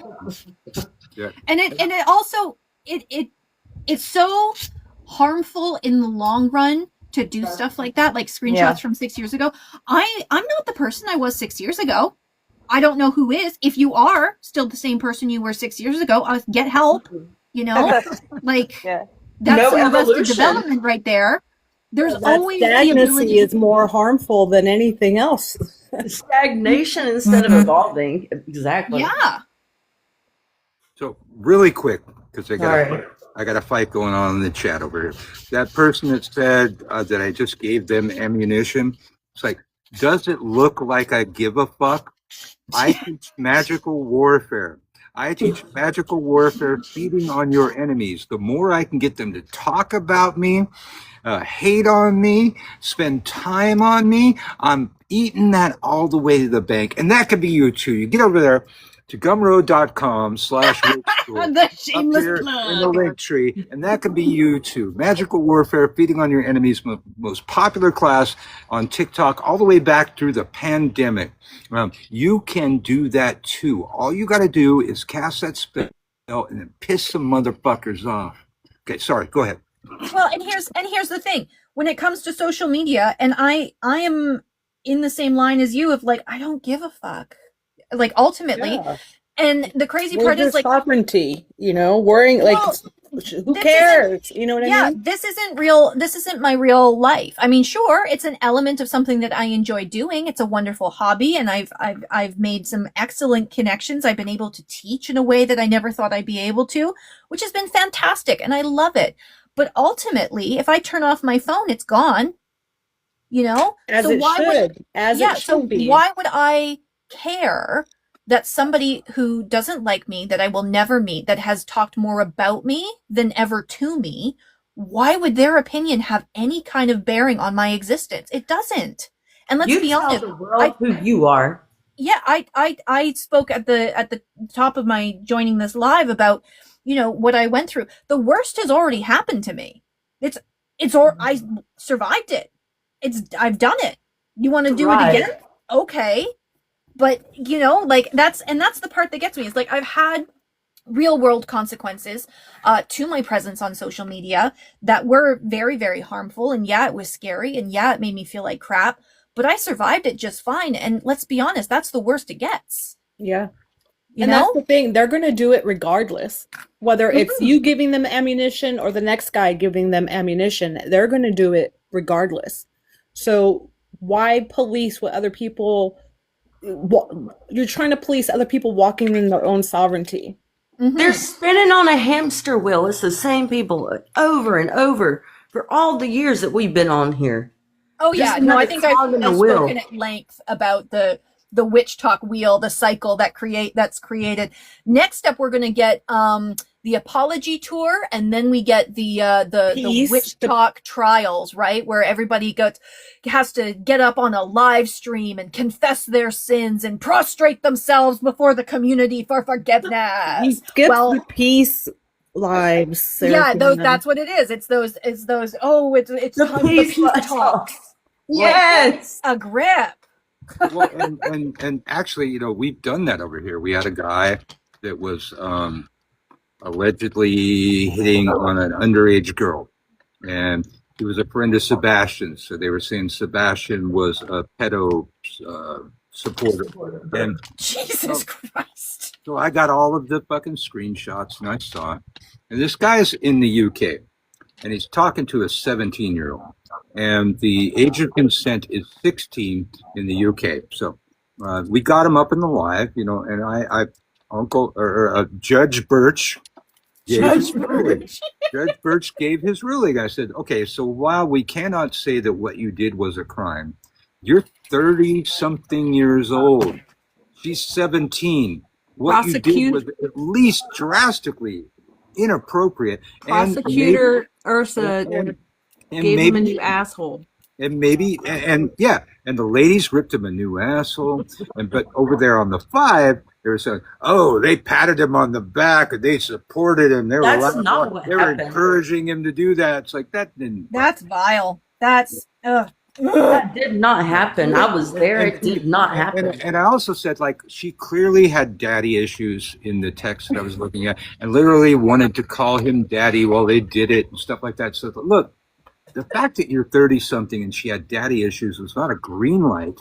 It should have been a red flag, dude. Fuck, what's wrong with you? Well, and I mean, ultimately, Right. it's the duty of the older person in those situations. Like I always hate that. Well, she's legal. No, you're just a pig. Yeah. Yeah. Me too. Like I don't see it. I try to picture myself. Okay, I'm picturing myself right now getting with somebody that is 22 or 25. I still ain't got nothing in common with them. No, I wouldn't even look at somebody who's 30. You're a child. My They're not rule of witches, thumb is if I Freckle. could have birthed you, get away from me. That's a good policy, right Yeah, there. if I could have birthed you, leave me alone. Right. Well, if you're young enough to be my grandkid, no. When you're people who are not exercising witchcraft and just being disgusting, unhinged, like no freaking mental health treatment whatsoever, it's not witchcraft. So it's not even about countering their hexes and spells because they aren't throwing any. No. They're using psychological warfare in a very like they studied humankind is what they did, and that's how they get their fodder. Hmm. Yeah, And like it's a bunch of people who all have the same mental illness feeding off of each other is what it is. So they congregate together like a cell. They're the mitochondria. They're the powerhouse of the cell. No, it's just plain psychology. It's not even dark psychology. It's just plain psychology. We're in trouble. Like, it's very easy to get people to react if they are reactionary. If Yeah. you trigger them by using trigger words, you will get them to react reactionary. Well, and So it's not hard it's to very create. simple. Yes. Manipulation is not dark psychology because manipulation is all aspects of life. Yeah, manipulation in and of itself does not constitute dark psychology. And honestly, within psychological fields, the term dark psychology is kind of it's kind of a taboo. It's a thing, but not a thing. Dark psychology, for those of you that don't know, is in reference to what they call the dark triad. Which sounds cool, it's not, but that is narcissism, Machiavellianism, and psychopathy. Oh, that sounds scary. Fuck. I mean, if That's you've what I got all wrote- three, That's what I wrote my book on, and those are the most dangerous humans walking the face of the earth. are Yeah, dark so triad. that's what the dark psychology is. No, this isn't dark psychology, and even if you have somebody who has narcissistic tendencies, that doesn't make them a clinical narcissist. Yes, And oh even my if you God. had a clinical narcissist, that's not exactly like a dark trait. It's usually a trauma responded trait and psychological development from a very young age. I mean, like there is a certain amount of psychology that we can put out there and on these people. I mean, even most Weaponizing recent- trauma. Yeah, weaponizing trauma. Well, you know what? I have a caveat that is going to be really unpopular about weaponizing trauma in social media spaces, but like that notwithstanding, like we can also see within witch talk and certain individuals on witch talk and the pattern of behavior, because let's be honest, now at this point, especially if like me, I have autism, for those of you that don't know, so I'm pretty good with the whole pattern recognition thing. So Ditto. with that pattern recognition, you start to be able to see certain kinds of mental illnesses that Mhm. just come about, and that there's no mental illness is neutral. Just want to say that there's nothing good or bad. It is a neutral thing. So you start seeing different kinds of mental illnesses that are being exhibited, and those cycles just continuously repeating. And again, with that purity culture, you're not allowed to be anything less than perfect, right? Mhm. So when people are exhibiting, oh, this is particular. The most notable are people I've seen with BPD, borderline personality disorder, or any of those kind of type 2 personality disorders. And I mean, you see it because it works on a cycle. Mhm. And then people are constantly, harping on those people or putting them down because, like, hey, look, there's another manic episode. Mm-hmm. You know, okay, sure, they're not going to behave very well, and they're probably going to be mean, and they're probably going to fuck up, but that's what mania does, right? And so using that as some kind of fodder against somebody just seems so asinine. Go ahead, Uncle Birch. Really quick. You have permission to speak. Gotta pay some bills really quick, and then I'm gonna ask you a question. Uncle Birch coming to you live from New Orleans, where I teach witchcraft for a living. Been doing it for 46 years now because I just had another birthday. Reminding you that Level 1 Witch School is available at a reduced price for the first time in history for a limited time. You get over there to gumroad.com/witch school. You can find it in my profile link tree thing. And find yourself a Level 1, join anytime. You join, you take it at your own pace. It's just like this, me talking to you through a camera, teaching you witchcraft. And in a year and a day, you will be a very experienced witch and be able to survive witch toxic way better. And one of the things that we get into right away, early in the class, is I believe that every witch is somewhat on the spectrum. Every witch has a pattern recognition system that is beyond the norm.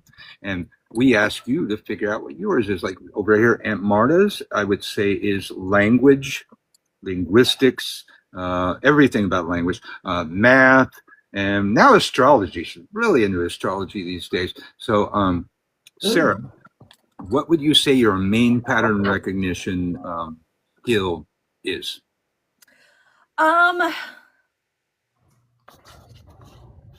Probably in the cycle of trends, right? With my background in history, I can usually pick up trends and things that are consistently repeating within the human experience. We just had that one. What was that? I don't know who it was, but there was that girl who, I say girl, that's demeaning, woman. There was a young woman who had been bashing women for their weight and being like, "Oh, you can't practice witchcraft if you can't go to the gym," or so. I don't know. Yeah, it was I something remember that one. stupid Yeah, like yeah, that. yeah. I remember that. Yeah, you can't it was control a your weight. You weird can't. one. Yeah. And honestly, that is Christian Scientists, right? There's the trend right there. It's Christian Scientists. It's this idea of pure body equals pure mind that was then co-opted by all those, the guru movement was another one that co-opted that. And here it is again. Like, you're not doing anything new. There is nothing on this app that I have ever seen, or at least maybe once or twice, that is ever truly new to me. Right? Because all of these trends, all of the rhetoric, all of the conversation is just reflections and echoes of things that have happened before. Absolutely, because my pattern recognition system is magic. If I see a magic, I will figure out, or I will know immediately, the strings from the cultures that brought that magic to us. That's why I'm always harping on hoodoo is not a closed practice, because I can see all of the different magics within hoodoo, and I know immediately where they came from. Same thing on Witch Talk. There ain't nothing new to me.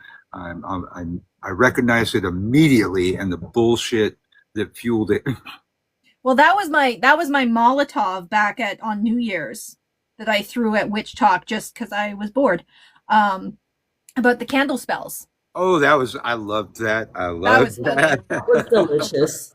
That was funny. I'm gonna take this moment for a shameless plug myself, since we brought up the Dark Triad. You can find my book on the Dark Triad, Beneath the Mask of the Monster, on Amazon. Absolutely. And what's I wrote about being able to identify, and then most importantly, heal from the abuse of the Dark Triad. And what's your website? www.qsanctum.com. All right, check it out. You got anything to plug? Me? No. Yeah, I mean, I have services that you can access through Instagram, and I am starting up the Patreon again in August. Oh, I also have, I don't really plug this much often either, is the new nonprofit Quadoria House. It's in conjunction with my partner. We opened up a resource center nonprofit for survivors of domestic violence. And Why haven't you been plugging that? Plug it. because I'm waiting for funding from the city. I've been having to take their courses and go to their meetings and all that good stuff. Mia's got a Yeah, murder. of Mia's Crow. got Murder of Crow. Murder of Crows. Sounds cool Available already. where all books are sold. I saw this crow today. I wish if I wasn't in the wrong spot to stop my car, it was bizarre. This crow was just sitting on the thing, and it was like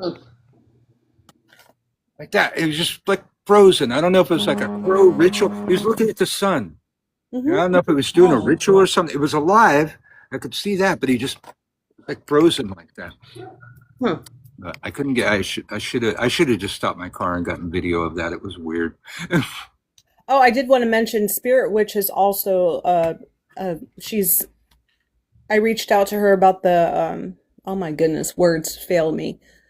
I reached out to her about participating as one of the clinicians within the nonprofit. So there are therapists available who are very understanding of witchcraft practices. I'm pretty sure I know Rachel? Spirit Witch. Rachel, yes. Yeah, love Hi, Rachel. Rachel. And here's Candy, who teaches us about brothel magic. What? Yep. That's fantastic. She's taught us some interesting shit. What they do, she works at the Bunny Ranch in Nevada, and I looked at what's that? In the Desert Rose now. Okay, and I've looked up some of the stuff that she has taught us, and it goes way back. The oldest profession in the world. Some of those things that she's taught us are very old school, working women magic. Thank you. And I know Aunt Marta's following you now. Yep. Yeah, we followed each other yesterday. Right. I just love that title, brothel magic.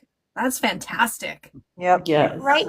Very cool. It's I just think sex magic is really powerful.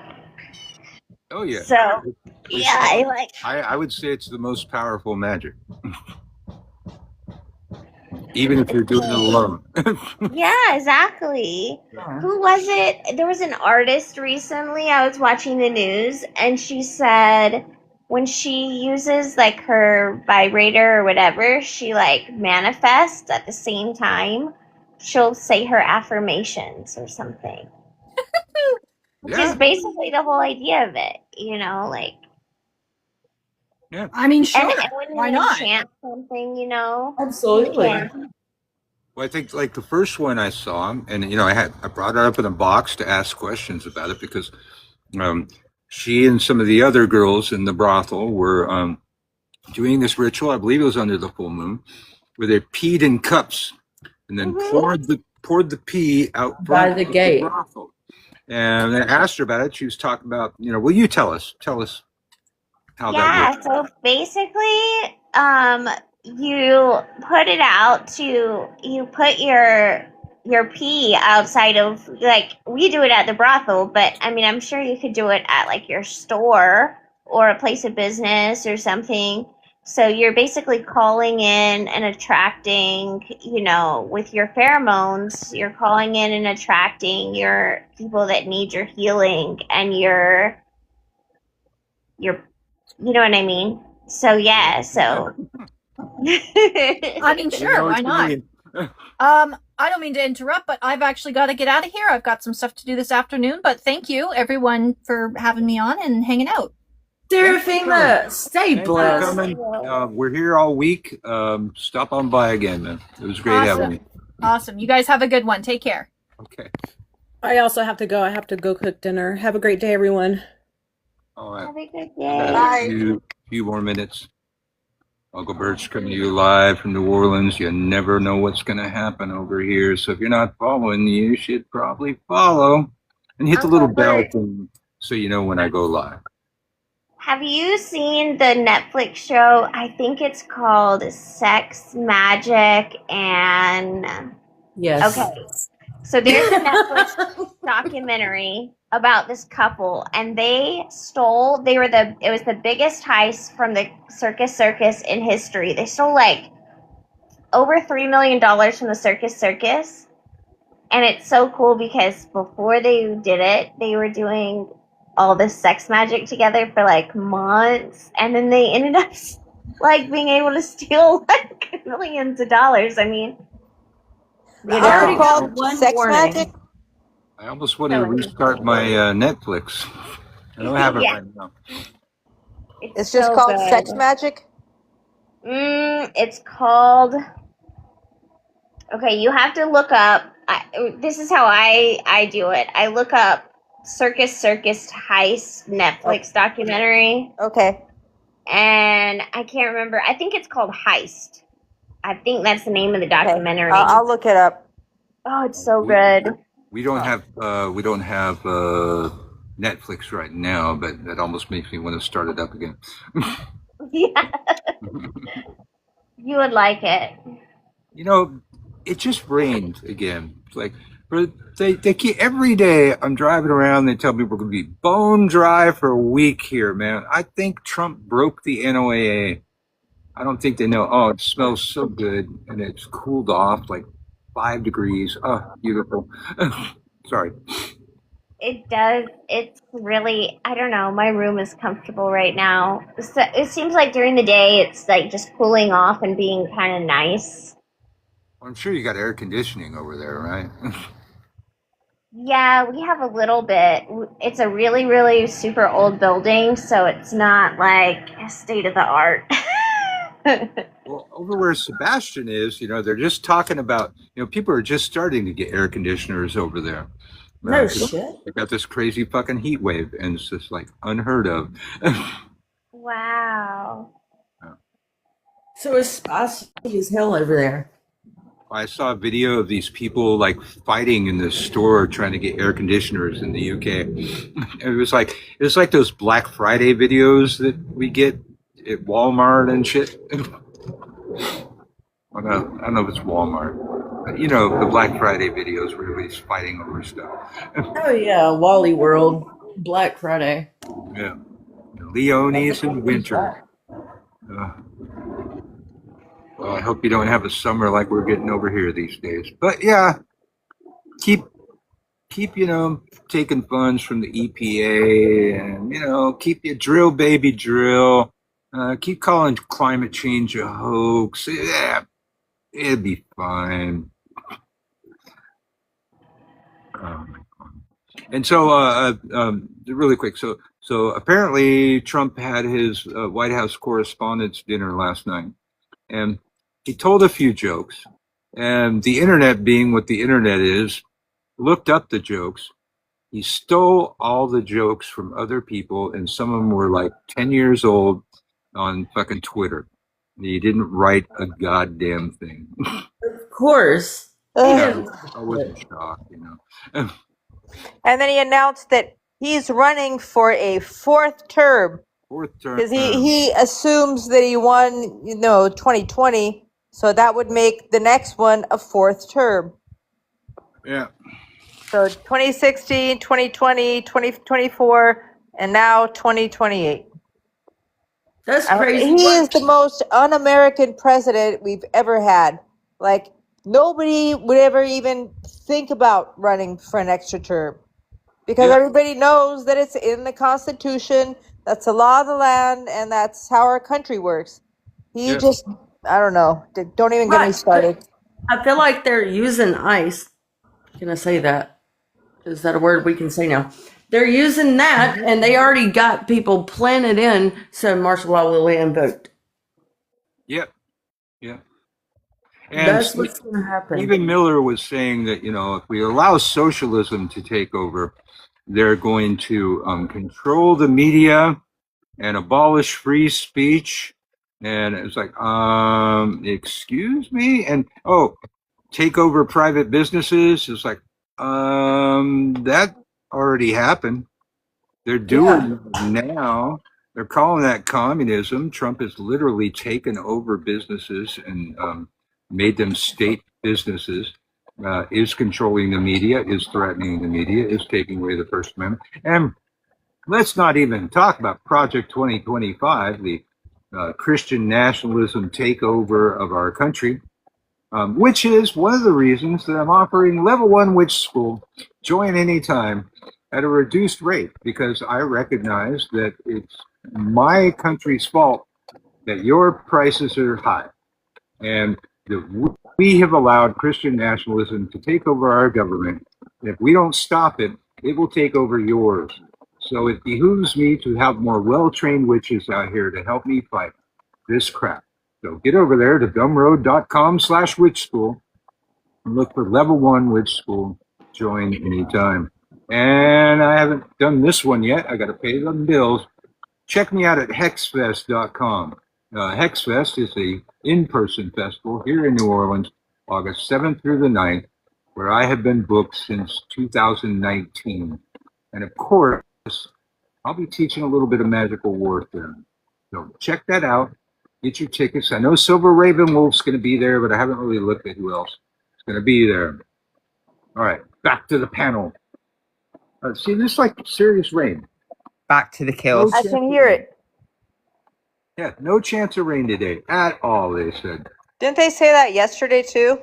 Yeah, and it pissed down so much I had to go inside. Yep. I was soaked.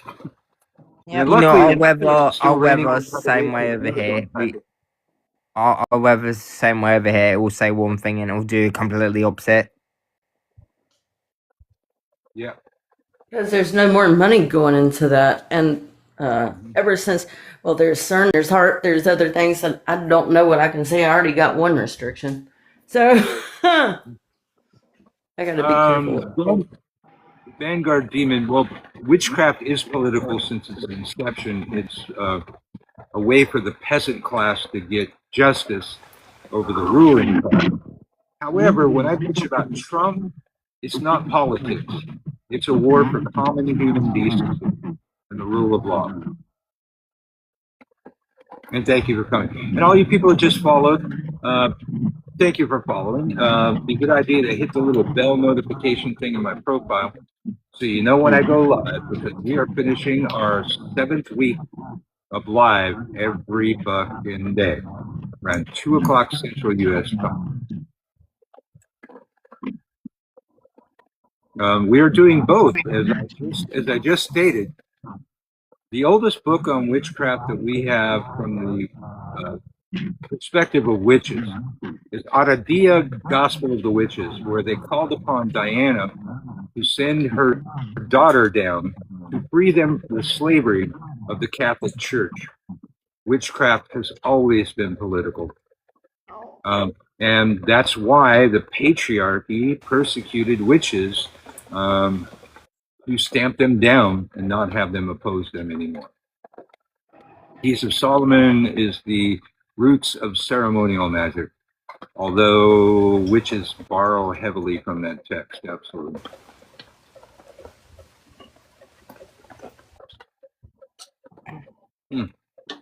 Ah, the rain is nice, though. Is it lulling you to sleep then? The rain there? No, not yet. My toenails are coming off. Well, we can't see those. So. Oh, she got to leave. The toenails are coming off. What are you going to do with them? That does sound important. Yes. I have left-hand beliefs too, and those don't preclude politics. Matter of fact, my left-hand beliefs is why when people were binding Trump, I was hexing it. And, you know, hexes can take a while to work, but it's just work. And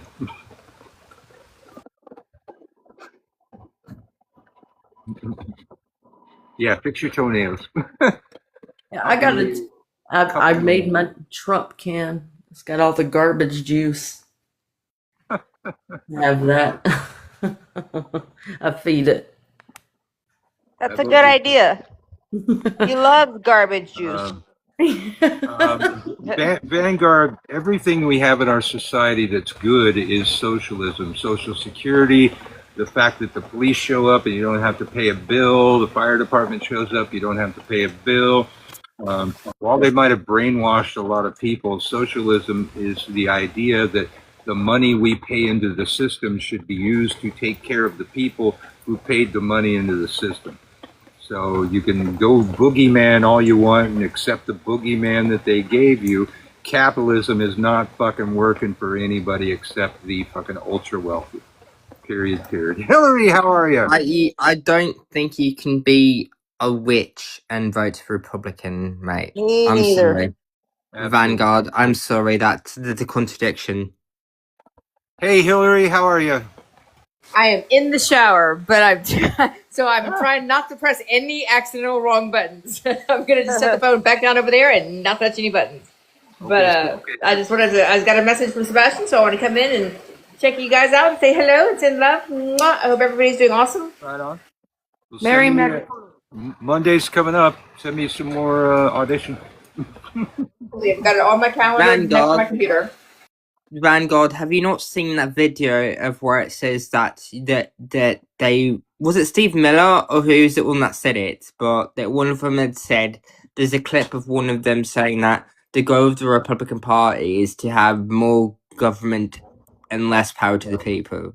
Well, which one was that? Okay, if it's a choice between socialism and fascism, I'll take socialism because what we have now is absolute fucking fascism. Absolute fascism with a heaping hunk of communism. You know, blocking the media, trying to suppress the media, taking over private businesses. That's communism. Trying to run for more than 2 terms. That's communism. It's not capitalism. Yeah, that's communism. Not American.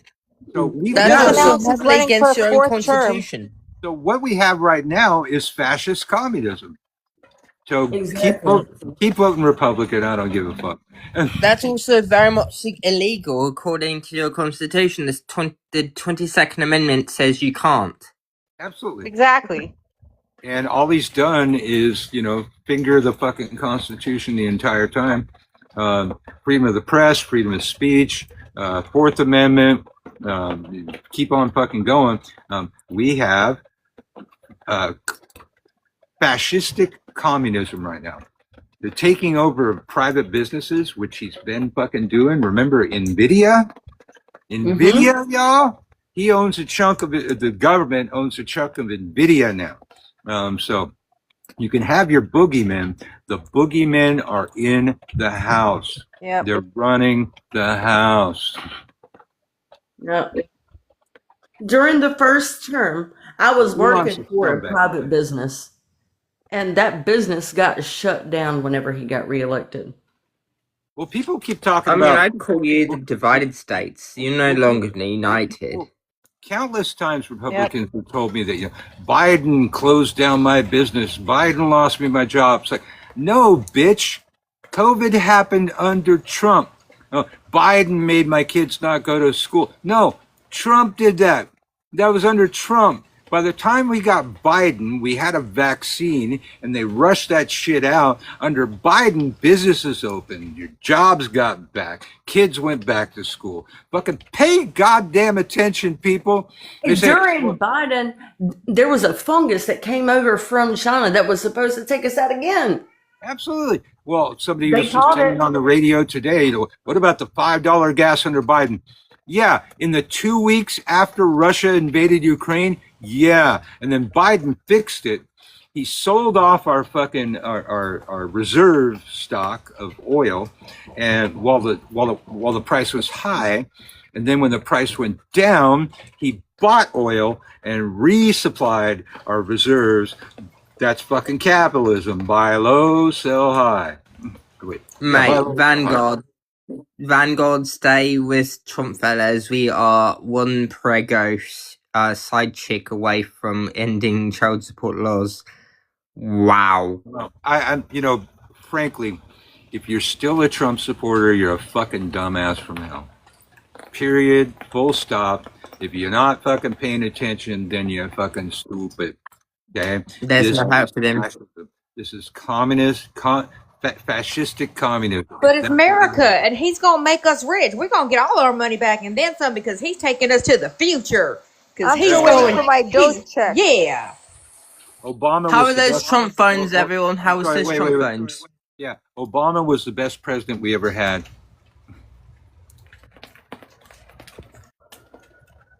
Oh best my president. God. Okay, Best so he's president. showing his racism there. He's showing his racism there. Obama, Oh, yeah. Obama Yeah. probably planned the 9/11 attacks. He's a Muslim that can't be. Mate, he's born in the United States. Wait. Who was president during 9/11? Well, considering Obama would have been what in his early 30s. George W. Bush. George Wasn't he? W. Bush Jr. George W. Bush. Obama was not president. Okay? He wasn't even in politics at that time, was he? He might have been in the Senate, He but might have I been don't in know the about Senate. the dates. But too stupid to even deal with. And it's almost 420, kids. So you know what that means. Love y'all. Thank you for coming. It was a great show. I never got to what I was going to do, but I didn't have to because the show was rolling. Content was happening. Plenty of people showing up. So as our ancestors used to say to remind us of the troubled times through which they came and the breadcrumb trail that they left you to follow in the old ways. Merry meet, merry part. Merry meet again, y'all. See you tomorrow.